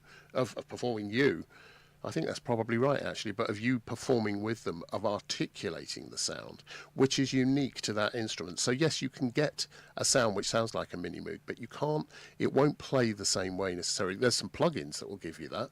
There are. Samples not necessarily, but it is that. So you're right. Most people won't care how you got the end result, as long as they like the sound of it. They don't care. But you, as a creator or as a creative, may wish to go with a particular instrument because it performs in a way that will get you that final result and will allow you to get in the flow state. The thing that you're talking about is the interaction with said piece of gear might be more creative for you to even find those notes to make that right. Absolutely. You're right that people don't care how that happens. Like, why would they? But as a creator, you may find, or certainly I find, and I think most of us do, there are certain keyboards or certain synths or drum machines or drums or guitars or whatever we play that suit us in particular. They drive us to which you can't sample that. You can't just get that sound. Well, you can, but would you have come up with that in the first place, kind of thing? I think the other thing to bear in mind on keyboards is not just the actual, stupidly, because I'm going to debunk my thing I've just said about no one gives a shit as long as they like the finished thing. Sometimes the actual sound of it is not the be all and end all of the importance of the thing you're using, because I've got stuff that sounds great, but the actual interacting with the said keyboard and its menus just fucks me off. So it's just a fucking chore to get anything set up. I'll give you, for instance, the Blofeld. The Blofeld's multi-timbral. I've had it for over a decade, and to go into multi-timbral mode, I need to find the manual because I can never figure out how the fuck that thing works. It drives me fucking bananas. It's as a single thing, like I just want to use it for one sound. Yeah, you don't need the manual, but to actually use it multi-timbral, it's a fucking pain in the arse. It sounds great, but I don't use it because it's a pain in the fucking arse. And there are some things which sound really good, but you can't use them all the way through. They're too big. They occupy too much sonic space. So you'll go for something cheaper and thinner that just sits in the mix, and you go, that's the one. Yeah, that's the sound I'm after. I don't need to put Lexicon 4, 244 or 4 ADL over everything. And in fact, when you do, it just sounds terrible. I'm going to get loads of hate for this because the thinnest synth I ever had that cut through a mix was a Kawai K4R. If anyone remembers them. They're great synths. I got all the guys that I sort of hung about with at the time musically were like, why the hell did you buy that? But see, in a mix, the thing would fly through. It was... I had a little LXP1 at the time, a little Lexicon. It was like a half hue reverb. I know the thing. Yeah, I know. And putting that Kawai through that just sounded absolutely amazing. But it got a lot of bad beef. Well, it's like the CS80 doesn't sound anything like as good until you put it through a big Lexicon or whatever delays. It just doesn't. It doesn't. It's got a really good sound once you do that, and that's the sound that people hear for the Vangelis stuff. That's why, and also the way he played it, because it's such a unique thing with all sorts of performance features that you interact with in real time. No one performance is the same as the next. with the CS80. Yeah. No one performance is the same as the next. So is it every synth player? And I don't want to. Hopefully, I don't know. I'm just posing the question. Is it every synth player? Like maybe you're a live performer, maybe you're a studio performer. Do the people want their hardware to be very intuitive, or do you think some people really like to go, oh, this is a hard thing to figure out. This is what I love to do. It's a very, very complex. You can't make a simple answer to such a complex question. Right. Yeah. Robbie and I both love programming DXs. You know, in the original with the little screen. I'm really happy. I know what goes on when I had the DX5. I loved programming that. I loved it, and I got used to it. Even though everyone said, "Are you mad? You can just get a Jupiter 6 or something with all these knobs, and you know what sound you're going to get." So, well, I know what sound I'm going to get with this, but it's a pain for an awful lot of people to engage with that. Yeah, so different strokes for different folks. I think there's both out there. Right. Yep. Some people really love the intuitiveness, and some people really love like to map it out and like explore. Dive, Right. Yeah. Yep. Okay. We are at the midpoint here. Let's do a little bit of a playing, people. I think we've done enough talking for today. What say ye? Go for it. Well, a question for you, Lamont. Lamont. Sorry. Yeah. Yeah. Question for you, Lamont. I guess I'm both. The other one. I can never tell people with the letter L at the beginning of their name. Oh no, we're black and we all look That's alike. No, it's just Andrew. the L. Anyone with an You L at the boys beginning all of their look name. alike. And in this case, we do look alike. Babe, Motherfucker. hold on. At least Andrew cares about your life. Oh yeah. So just send me cake. And then all's forgiven. Listen. So of the keyboards that you have there, and of the different synths that you have there, do you have one in particular you favour, and why? Okay. That's gonna be hard. It is. Wait, what happened to my mic? My mic keeps dying out here for some reason. Did you move it? No. Okay. My favorite here would have to be the Hydrosynth because it's very intuitive. The weight of the keys are nice. It's polyphonic. If you hit a button, you're there. You don't have to shift every time. Well, granted, there are some things you have to shift on, but it's very rare. And the workflow on creating a patch is just fucking beautiful. When they designed this synthesizer, I really believe they designed it for people of an array of knowledge, right? But I really like to think they geared it for those who are just getting into synthesis. Like, hey, how do we lay this out where they can start at a point and end here, and they can come up with something, and we'll give them all of these waveforms to play with. I think the Hydrosynth, to me, as a new person into this, approaching 3 years, it's the best synth I could have bought.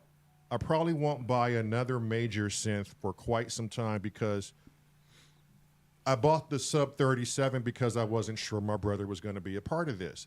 But I wanted things to just ARP and just be fat and Moog like. It's the only reason why I bought the Sub 37. It's not to get in there and build patches per se.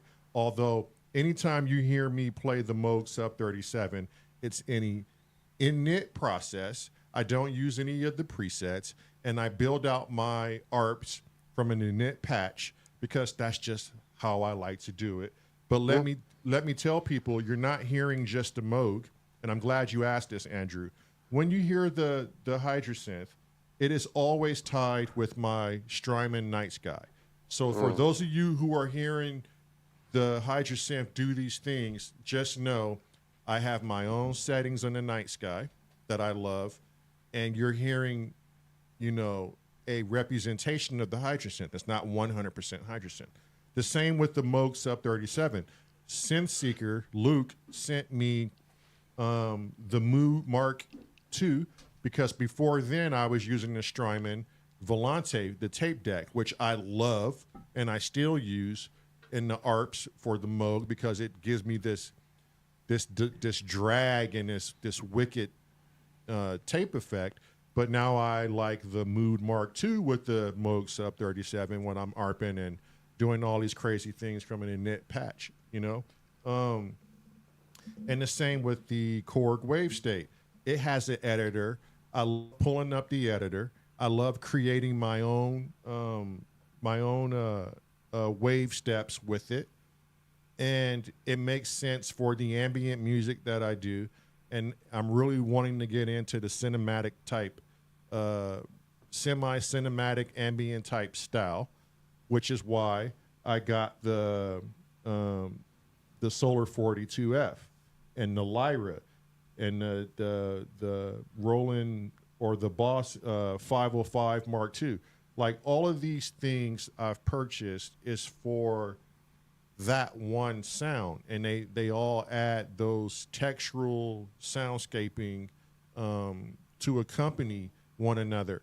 So I didn't buy these things probably what most people would buy these things for. I just bought them for the one or two things that they do and how they sound. Like everyone knows a Sub 37 is beefy and it's chunky, and when it arps, it's a beautiful thing. Like, so I bought it, and I'm not ashamed to say, but I bought it specifically for that. Although the price could say, hey, you could have bought something else, which was what we were talking about today. You could have bought something else cheaper, maybe from Moog, or maybe not. I had the money. I wanted that because I knew that what that would do for my sound. But hands down, it's probably the Hydrosynth.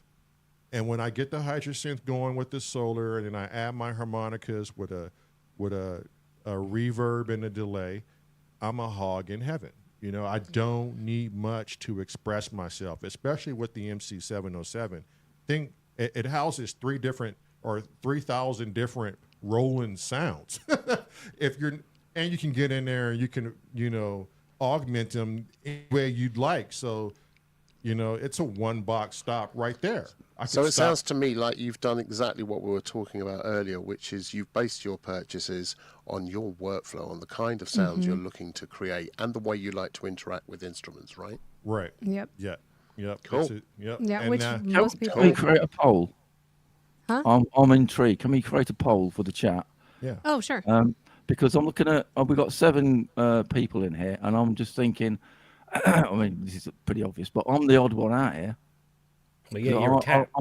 I am, yeah. I'm looking around at all of you guys, and I think you all go around making and creating patches for sounds, and you quite like editing sounds, and I don't give a fuck about that. I just find a sound that fits, and off I go. Yeah. So I'm just wondering how many people actually create the sounds that they use, and how many people just select a preset and hit go. Yeah. I create the sounds that you use. So Scott, Scott creates the sounds that I use. Right. Yeah. I don't. Right. I don't know. It's just something satisfying to me to get in there, and my wife knows I'll be there for 2 hours and won't even eat, and I'm just in there trying to, you know. I had a synth like that once. Find these sounds He said, I that had just, you know, it's just a habit I and had it's Wi-Fi fun. then. I love to build. I love to build patches. That's why you find me on James Dyson's on his shows a lot, because that's just a thing I'd really love, and it's teaching me more about synthesis. See, it's a funny one because I've had comments. I assumed, and very wrongly so, when I started doing this, that it would be maybe relatively novice guys on synths and people that just hadn't quite delved into the whole sound design thing, or just sort of working out how to operate an analog synth to get a sound that they're after. Because I do now, I find that far quicker than trawling through endless amounts of presets. But that's just me as an individual. But what I found was there's guys out there that Robbie will probably say the same, that'll buy packs of presets because of the time it saves them. Mm-hmm. Like I'll spend 200 hours on a bank and I sell it for £30. Right. So even professional guys that can program a synth, because I'm not professional and I can't program a synth, I was going to say that. But the guys out there that can program a synth will buy the pack of presets purely because it saves them time. But I personally prefer to make. I just make sounds as I go, and that's kind of the way I've always been. Right. I think I'm lazy, and so I tend to program sounds because rather than searching through lots of other things and getting blind to the sound, it's just quicker for me to create this, because I know kind of what I want to do, and I'll find some happy accidents along the way. Sorry, I cut across you, Robbie. No, I was just saying, I've just literally finished a bank of sounds for a company, for a synthesizer that's coming out soon. And the chances are when that synthesizer comes out, I won't be making music with the sounds that I created. I'll be making music with the sounds that the rest of the team created, because I'll be looking at what they did with that. They had the same thing in front of them as I did. And I'll probably be sat here going, Jesus, that's amazing. That's going to makes mine sound absolutely awful. And I'll prefer to use their stuff. Because I think I find that after a while of spending a lot of time with some of the sounds that this bank I was doing, I spent quite a bit of time on some of the sounds, and after a while you just go, oh, is this done yet? I'm bored of hearing this sound. But you then always have to keep trying to listen to it. Ear fatigue. Yeah, and you just you have to finish this because you're on a deadline, and you also have to think, how are other people potentially going to use this? And you try and think of, the people that might end up using this synth, and would this work for them, and is this what they're after from this kind of synthesizer? And so after a while, I get fatigued with the sounds, but I also get bored of them because I've just been playing with them and making them. Whereas I have created my own sounds for my own bits of work, but a lot of the time, I'd say 90% of the time, I'm going through presets and actually being inspired by the presets, and then eventually I'll hit on a few and go, yeah, they're the ones that I use. I might adjust the envelope or the release or the attack a little bit just to suit, but at the end of the day, it's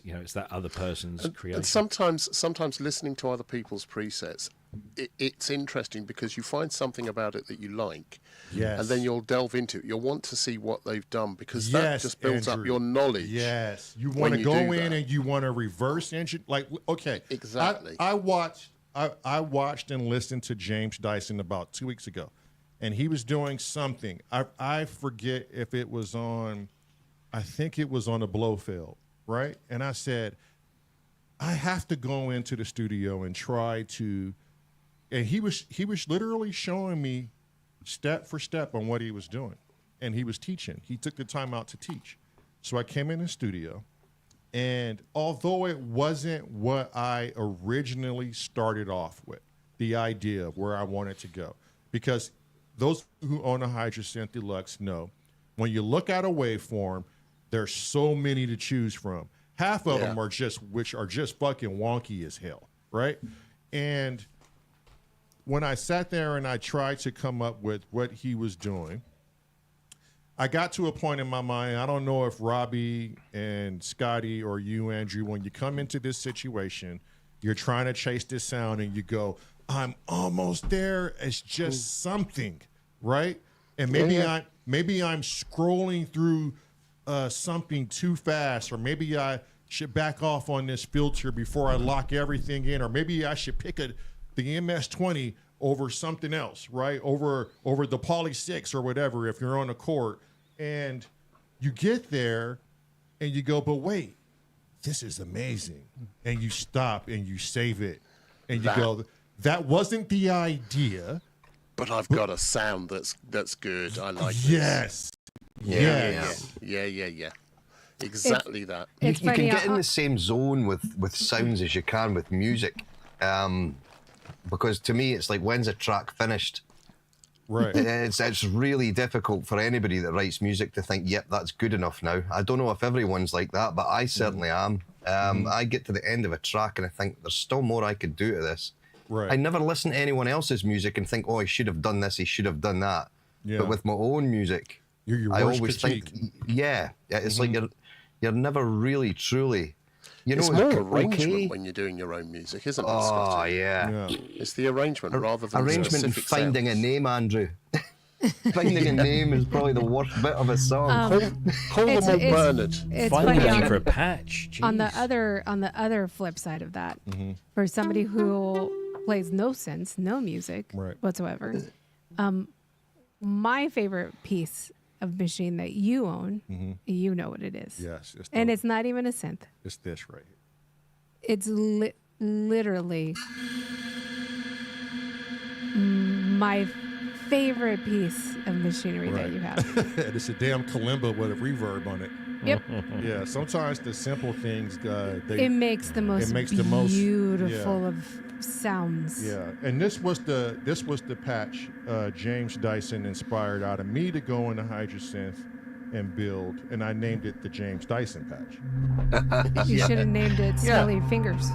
And and I've tied like 3 polyphonic aftertouches to a bunch of different things, the filter, and before you get into music, we got to do a community 911 help and help Apollo. He says, I can do, so designing the sounds, right? He says, I can do it, just don't know how to save it. And that's the most important thing. I was doing a patch the other week. Yeah. We got to help this man. I was like, oh, this is really, really good. And on this particular synth, there is a randomizer feature, and I accidentally clicked on it before saving the patch, and it just went. And I was, oh, please let there be an undo. But this is pre-release. This is not even a finished thing. There was no undo, and so I had to try and recreate it again straight away because it was still in my head. And I think I got kind of, but I don't think it was. There was just something about what I'd done with this thing. And then I was scrolling around, and I accidentally just tapped my pad, and my cursor just happened to be on the randomize feature, and then all the settings changed. I mean, wildly changed, and there was no way of getting back to it. So hey, at least you didn't. Incremental saving. At least really quick with that. At least you didn't delete a whole album. One step, save. Next step, save. Save. Or if you know you're going to venture off from that last one, I tell myself, okay, we can venture off now and see where we go with this. And I feel safe because we're not at the end of our sound design, But whatever you do, don't delete the drums. Oh, fuck off. That's what I said. Yeah, just make sure you don't delete your whole album. Cressy, more than half of the people that voted designed their own sounds. More than half. 62%. No, crazy. So nearly half don't. They're all lying. Yeah. Kid said they're all fucking lying. Yep. You're all lying. Liars. Yeah. Don't. thing is, though, I forget who it was, so I apologise. Somebody in the chat said about songwriters don't necessarily design their own sounds, and I would say vice versa. Sound designers maybe don't do many songs. I don't know, but the thing is, if I'm writing a piece of music, I'm in a place where my creative mind is in the writing of the music or the arranging of what I'm doing, not necessarily wanting to mess around with the sounds so much. I generally, when I start writing stuff, I might have some sort of idea in my head of a theme or a concept or something, but I'll just be flicking through presets and I'll happen on one and I go, oh, hang on a minute, that's nice, and then I'll commit to that, and then I'll bring something else in that complements that, and rather than I need a bass and it's got to have this quality and that quality, so I'm going to start from an init patch and build something up. No, because then I lose my creative flow when it comes to writing the piece of music.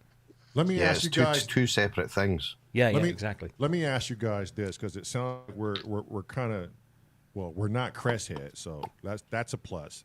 But we only need one doctor out there. I'm really living up to this moniker I've had, isn't I? Yeah, you are. When someone buys your patch, when someone hears your patch you created and they go, this is amazing, just by telling you or just by purchasing it, how does it make you feel?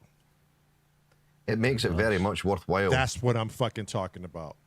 200 hours, Scotty? Yeah, you know what? But at the end of the day, you did something that someone is so in love with, they're spending their hard-earned money on it. Yeah, absolutely. And the good ones are, it seems to be becoming more common now as guys will send me music or them playing live with the sounds that they've bought. No. And that kind of stuff just makes it all really worthwhile, Right, because you actually see it getting used in the real world, you know? Right. Well, that's why Scotty tunes in here, because every time I turn on the Polybrute 12, I'm playing his shit. Yeah. I just like Yes, Robbie to make playing sure. with my organ. Oh, jeez. Yeah. Wah, wah, wah. Okay. Sorry, that was a Kent line. Yeah. Yeah. Hey. We're in a C major. C major. I'm gonna play the C entire. major. I'm gonna play the entire thing, but I'm Not gonna. called Polly. Ah, Andrew's like, I'm gonna nah. start decreasing some of the sounds to let you guys come in. I'm going to bow out then. Okay. Oh. Yeah, Me get out too. of here, Doctor Dr. Evil. Just when we get to the music. You could make some nice musical meowing noises. Right? You can still stay there, Cressy. Don't bow I reckon out because Cressy you're could evil. sing. Yeah. Not today, Carl. Oh. Mwah, ha, ha, ha, ha. All right, we'll play for a little bit and call it a day.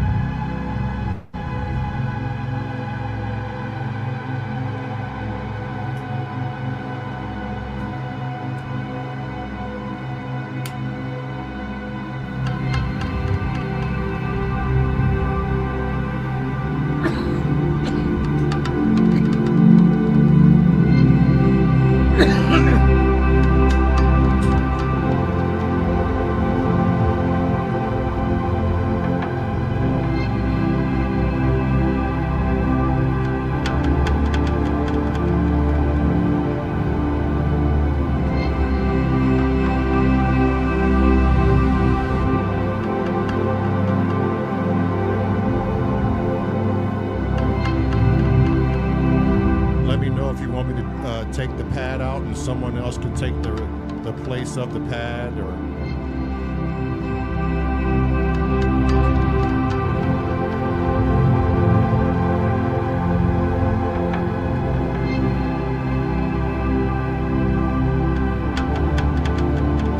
Got it now.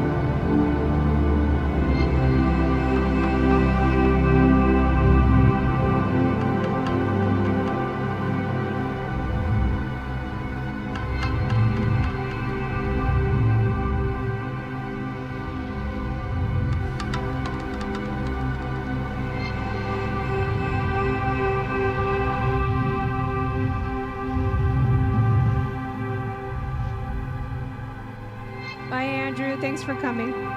Listen, my pleasure. Got to jump out. I might come back in a bit. See you in a minute. All right, darling. Okay. Thanks, Andrew. Bye, Andrew. Great, Bye, great mate. discussion. Thank you. See ya.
I think someone's sound is ducking and cutting. Not sure who it is. Is anyone else here, or is it just me?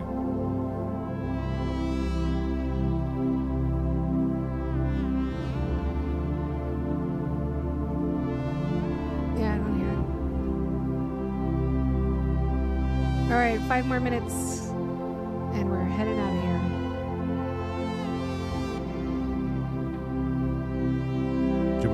Did you lose sound, kid? I've got nothing. Yeah, he has. Oh no! Nada. Again. Again, the gremlins. Mm-hmm.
God. What happened? What happened, Kent?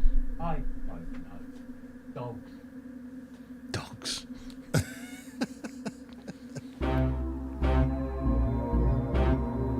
Yeah, that's coming through. Now it's working. Now it's working. Oh, that sucked. Who let the dogs out?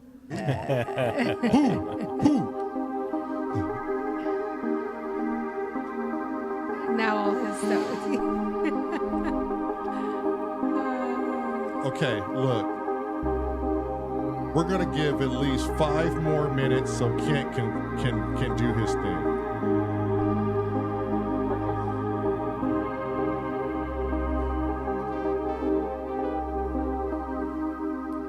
Change key again. Jesus. I'll see as well. Nah, I'm sorry, Kent. Oh, don't worry. It happens in here from time to time, especially when there's a lily bin in here. Okay, look, Kent. Do What? me a solid. We're gonna restart. Let's No, go don't. for it. No, don't worry. No. God damn it, Kent! Listen to me. It's not your show. Oh, God. Then fuck Yeah. you. Now, Hey, huh? motherfuckers' lives matter as Motherfucker. well, you know. Motherfucker, Mario. Okay, let's go again. Come That's on, you. let's go. That's you, Rob. From the top. From the top. 3, 2, and.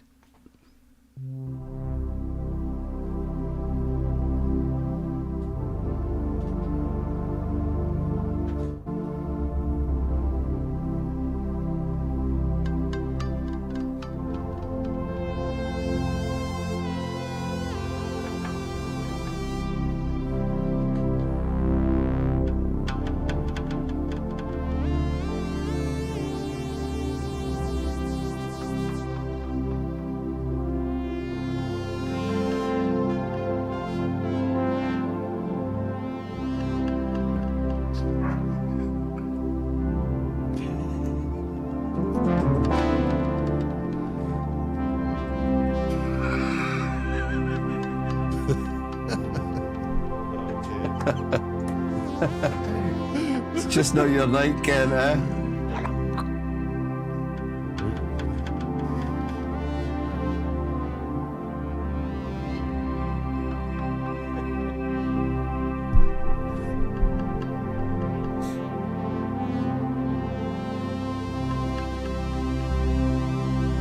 Mamma mia.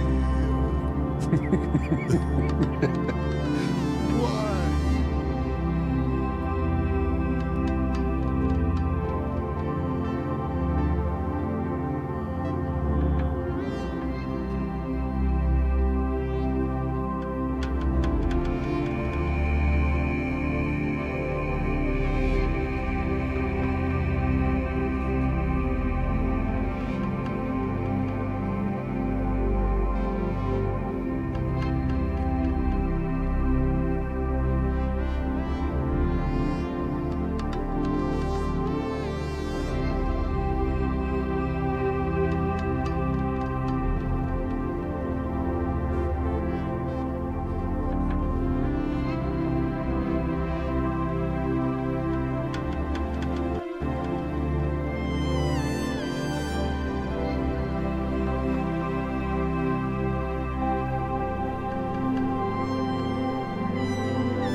It's the whispered swear words that are getting me.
baby.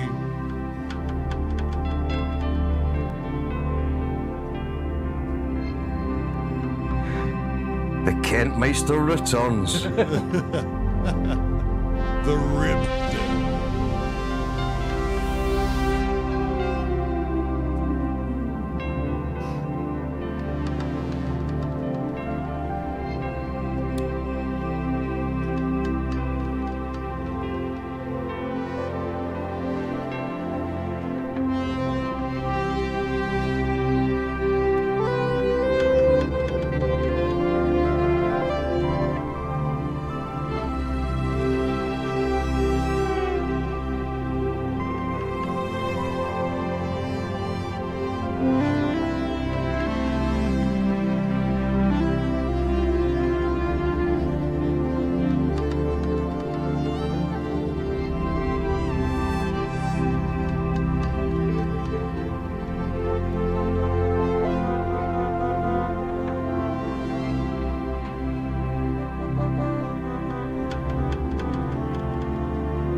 He said, ah.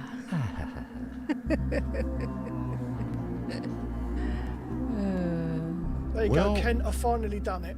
What have you done, dear? You finally played something. I've never performed with other people in 40 years. Oh, well, there you Oh, go. nice Yeah. one, Matt. Nice one. Told you. And there was nothing to it, was there? There, believe me, there was. Oh, no. Fucking First- hell. First time there always is. You Don't- wouldn't believe what that fucking took. What the But difference you is did it. between now, right?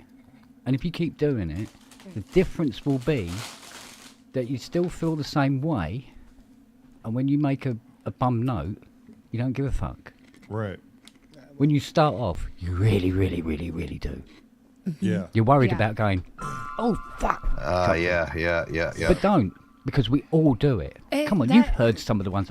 Remember that flat I did a couple of weeks ago? I was supposed to hit the A, I hit the I hit the G sharp, and it was like, ooh.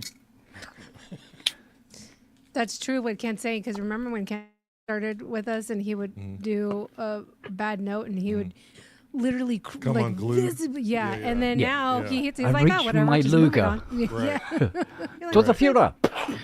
You know, when I turn around and I look at everyone, I look at Robbie. Robbie's having fun. He don't give a fuck if somebody fucks up. The dude is having fun. Kent's having fun. When Cresty's in here, he's having fun. And that's the Scott's point. having fun. So, Matt, do yourself a service. Come in more. Anytime we're on playing, get in here. Even Yeah, if get it's- in here, mate. even Get if in it's here, get your just clothes two off and notes. start playing. Yeah. There's two gentlemen in the top two corners know exactly where I'm coming from. So Yeah. Oh, I'm sure. Yeah. I know. yeah. I know. Yeah. But you did But it today, and that's all that matters. You did it. And that thing, I hope, Matt, becomes very addicting for you. I hope that it shows that, one, we don't give a fuck. Two, have fun and express yourself, in any way possible. Even if it's two notes, Matt. You did it. It's two you more did than it. you wouldn't And have it's- done it before. was. And that's all it takes. Yep. You know? Excuse me. I wasn't over here busy. I was more or less listening to what you guys were doing. I had drones going, so there was no need for me to jump in, and that's what this is all about. Yeah. Scott comes in more than I've ever seen Scott come in now. I Can't love keep it. Scott out. Yeah. I love it. Yeah, I was much the same, fella. Much the same until I think it was 2 streams ago when I came in, was it? Yes. Yeah. Yeah. And that was the first time I'd ever played with anyone. Yeah. And how The addicting- only person I'd ever played with myself. Club. God, we Wait. saw that coming a mile off Yeah. today, but we still fell. Whoa. That was I know. definitely the wrong expression to use. Yes. And it wasn't even Kent who did it. It's just when Shona Hey, walks what do in, you she's mean? not too happy.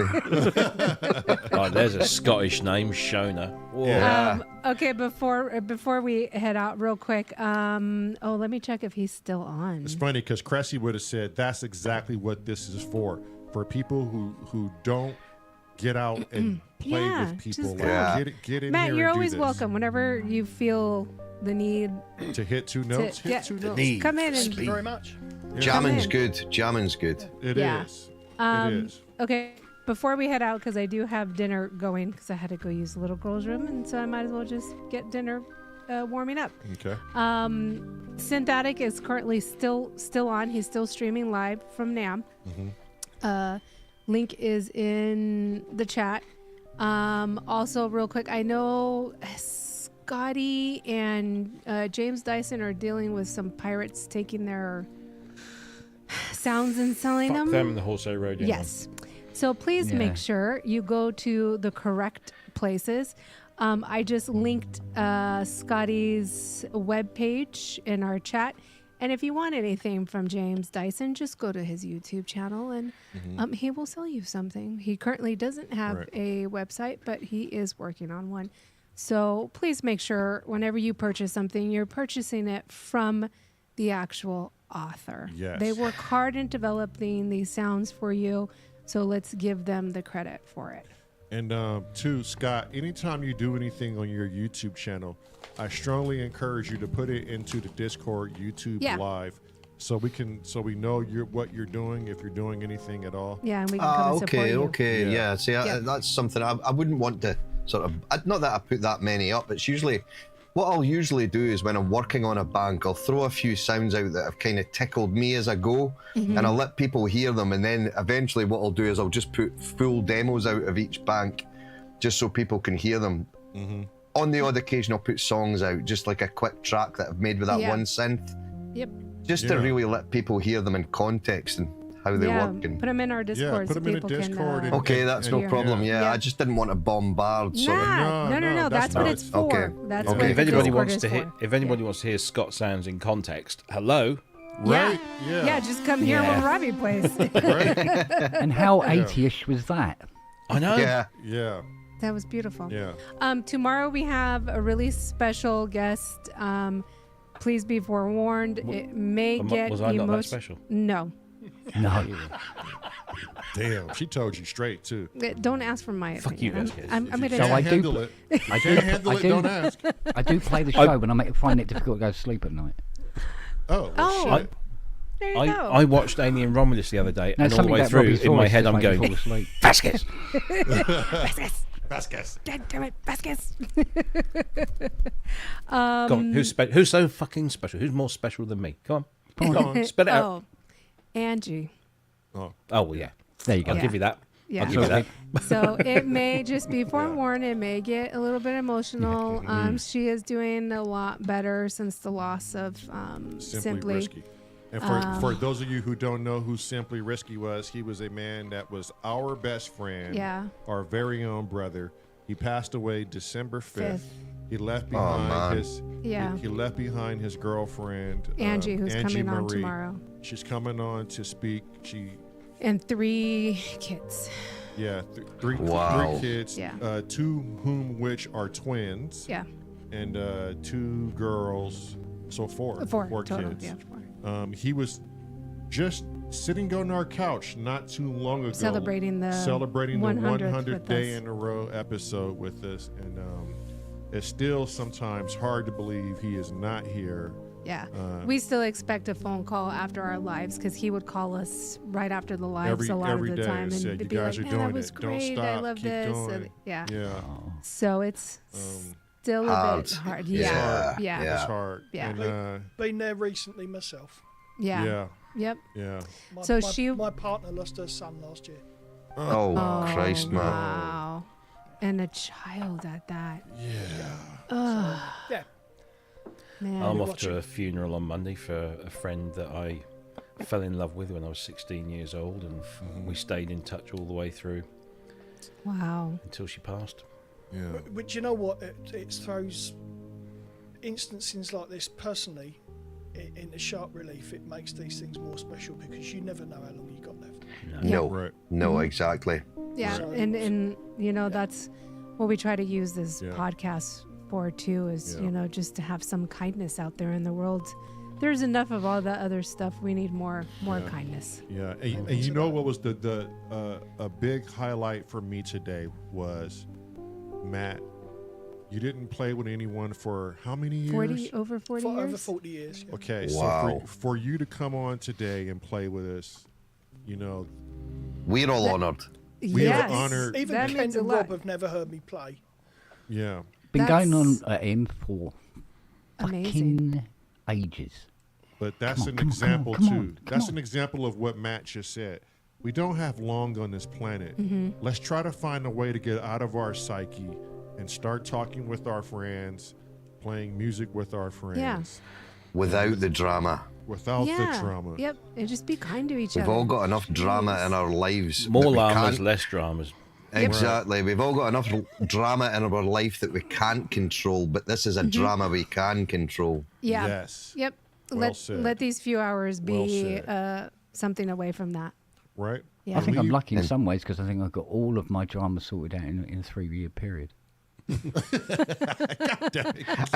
I didn't know, honest to God, I lost all the dogs and every member of my family that meant everything to me, Yeah, I all in remember that that, 3-year yeah. period. Just one off, bang, bang, Oh, wasn't it? wow. How the One fuck after the you other, got one that? after the other. How the fuck you got through that year? I don't know. I'm not quite. Do you know what? I sit here sometimes now and go, how did I get through that? Yeah. Right. Your friends, your community, Your community. Yeah. your music. Yeah. Well, I mean- pubness. Your And your work. own strength, Kent. Yep. Well, Yeah, I your knew own my mum was strength. going because, I mean, through the 2 years that I was taking care of her, and she was slowly just becoming more and more of just literally, it was like carrying a leg of lamb around with me. There was nothing there anymore, Yeah. you know. And go right, and this disease kills. End of. And you she's going to go, but somehow you still feel like you've lost her when she actually goes, because at least I could still look at her, and she kind of still looked like she used to. It's just Right. weird, you know. Yeah. But then, Yeah. then my auntie went, wasn't it? And then, Yeah. To be able to watch the Oh, process the and the long dogs and- effect. Yeah. Do you Yeah. want to know a scary thing, Kent? go on. It's been 5 years since I first visited your house. It's just gone. Is it really? Fucking 5 years, man. Damn. Wow. You know, and that just says time is fleeting. Like Like that. Yep. Simply Yeah. Risky didn't know he wasn't going to be around for Christmas for his kids. He didn't know that night that he said, "I feel tired. I'm going to go take a nap or go to sleep early." He wasn't waking up. waking up. You know, and He did not know that. at the age of 48, like if this isn't a wake up Too call young. to all Saurians and PSNs and Pubness and whatnot, like let this be a wake up call. Mm-hmm. Let's start Yeah. doing the shit let's stop contemplating and let's start doing. We Yeah. had enough time contemplating. Get ourselves out of the negative field. Leave that bullshit behind. When you come in here, hang it at the fucking door. Walk in clean. You can Yeah. do things today, but you can't do them yesterday. You can't. You know what? I'll say this, and I don't think MARELYN and Lamont will know who this person is, but I so wish that Dom was around for these guys. I've watched Oh, Dom yeah. It's videos. coming up fucking 2 years. Yeah. I've watched Dom videos and I've sampled them, especially when he had a conversation with Inky. With Inky, yeah. Yeah, yeah. Dom Yeah. was a legend. Yeah. Dom Yeah. was something else, wasn't he? I so wish I was around to experience Mm-hmm. that. He'd have loved you. He'd have loved you guys. He would absolutely have loved you. fuck, He'd lap really you up. awesome, wouldn't Yeah. Man, he? 'Cause Yeah. I've got to when be I honest, suggested- I've never spent 4.5 hours on any other Yeah. channel on YouTube. Do you know what? When, No, when but I said to- seriously, guys, that just shows you how special this is. Eh? yeah. Yeah. I've spent more time with Kent and fucking Robbie than I have with my missus, I think. you know what? When I said to Dom when he said he wanted me on the show again to do the quiz, do Lynn May's quiz, and I said, I've had an idea. What if I dress up as Darth Vader? And he's gone, oh, brilliant, brilliant. Yeah. Let's do that. Bath sponge. Yeah, bath sponge. Well, next can- time you you're can on here, use you Ma- got to dress up, Kent. Yeah. You can you use know what? Marlon's favourite sound for the breath. That sounded like Darth Vader. That Yeah, do you know what? I had that mask. It was in the workshop. It was up on the shelf. And the little kid lives next door. His tongue about, his mum come over and he goes, oh, his tongue's hanging out every time he sees that. Where'd you get it from? I went, I'm not quite sure now. I know it was a few quid. I remember that. Because it did all the breathing sounds and all that business. And I said, oh, I'm not quite sure. I said, why? He says, oh, she goes, I got to get him one. He never stops going on about it. I went, hang on a minute. I got the box upstairs, and I went and put it in the box. I said, yeah, can't give it to him then. And she went, Oh, you made how much do his you want day. for it? I went, no, you can have it. You can have it. But I must admit, I was going, oh, I could have done that on one of the other shows. I'll have to get another one. And do you know what? A kid was running back. He's got this lightsaber. He was running around that garden all summer. Yeah. Aw. Right, and You I've got made this, his summer. mate, Yeah. they've Somebody's got this life, man. Yeah, exactly. tiny little chihuahua that they've got. Tiny little thing. This is why Lily keeps trying to get in the garden, which she did again today, by the way. Honestly, it's 8 inches long, if it's a foot. Yeah. And he's out in the garden. Chihuahua, He's got sorry. this help. what about The the dog? chihuahua, yeah, the chihuahua. Not Dog. how, not how it come about. Jesus. You guys, it's sore after dark. Already. My Yeah. God. He's You know, standing there- I've got one of the best tips that you could ever have. What's the best thing? What's the best way to stop a chihuahua humping your leg? Kick Go it. on. Pick him up and suck him off. jeez. God damn it, I Scotty. knew it was going to be Oh, horrible with Scotty, you've got to Scotty. come in the pub, man. Fucking hell. Jesus Christ. Bestiality for the win. God, Man. first it was adolescent earlier with Kent. Yeah. Now it ends with Sucking off bestiality chihuahuas. with Scott. And this is the reason why we will never, ever Try to monetize be this. Eh? monetized. Do you know what? I've got two clips to nick from tonight's show, if nothing else. Oh, Yeah. I'm sure two. Just two. You weren't paying attention then. There's way more than that. Fuck, Fuck, I've got another series to start downloading, haven't I? Yeah. Yeah, go have me. fun. Yeah. I'll be looking out for that, Matt. Go watch our older stuff. Yeah. You'll get a whole, You'll get a whole lot of shit. Yeah, a whole there. lot of shit we should have got in trouble for. Oh man, Yeah. seriously. All right, guys.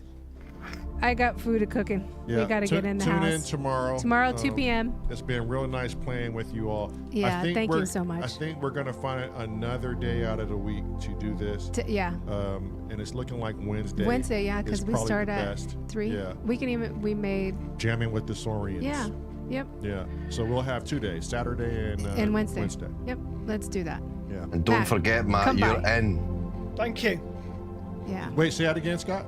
Said, don't forget, Matt, you're in. Yeah. No. Yep. Yeah. Thank you very much. You have to, Matt. Like, it's, Yeah, it was it's a fun. must now. Yep. Now you've done it. Now you Now went and you've did done it. Yeah, I know. You know, you hit those 2 notes, and that's it. That's where it starts. And anyone else here who wants to join in, who's finding themselves trapped in their mind, not wanting to do it, hop in. You Hop see in. how easy it is. These Yep. guys are here all the time. They don't know what's coming at them, but they know they can play. They Mm-hmm. know the key. Let's go. Done. Easy. Thank you to Studio FX. We had a Studio 8 Effects. We had a conversation today. He started his new YouTube channel, so he's aware of what he's doing. We had a conversation about that. Check him out. Check out Doommonger. He's doing something special over there. Synth Samurai, Echo Craft, George G's is coming out. Uncle Chrome. We're still waiting for Half God, Half Beast. He's getting stuff. He said he has stuff. He might start playing but we're tomorrow. still waiting. Check out Viral Yep. Beats. Cyrus is always killing it at Viral Yeah. Beats. Who else am I missing Robbie at here? PSN. Robbie at PSN. The Pubness with Kent's Thong. No, Check out- not Kent's thong. Oh, okay. Check out. It could be if you wanted Check to. out Scotty. He's going to start No. posting his stuff in Discord sooner or later. No. Not much material to work with. Is Wagyu here? Did Wagyu ever Yeah, show Wagyu's up? here. He's been Yeah, He's check- bouncing back and forth from Synthetics Okay, Live. check in out here. the Wagyu. Yeah. The Wagyu is great. Yeah. Who else do we?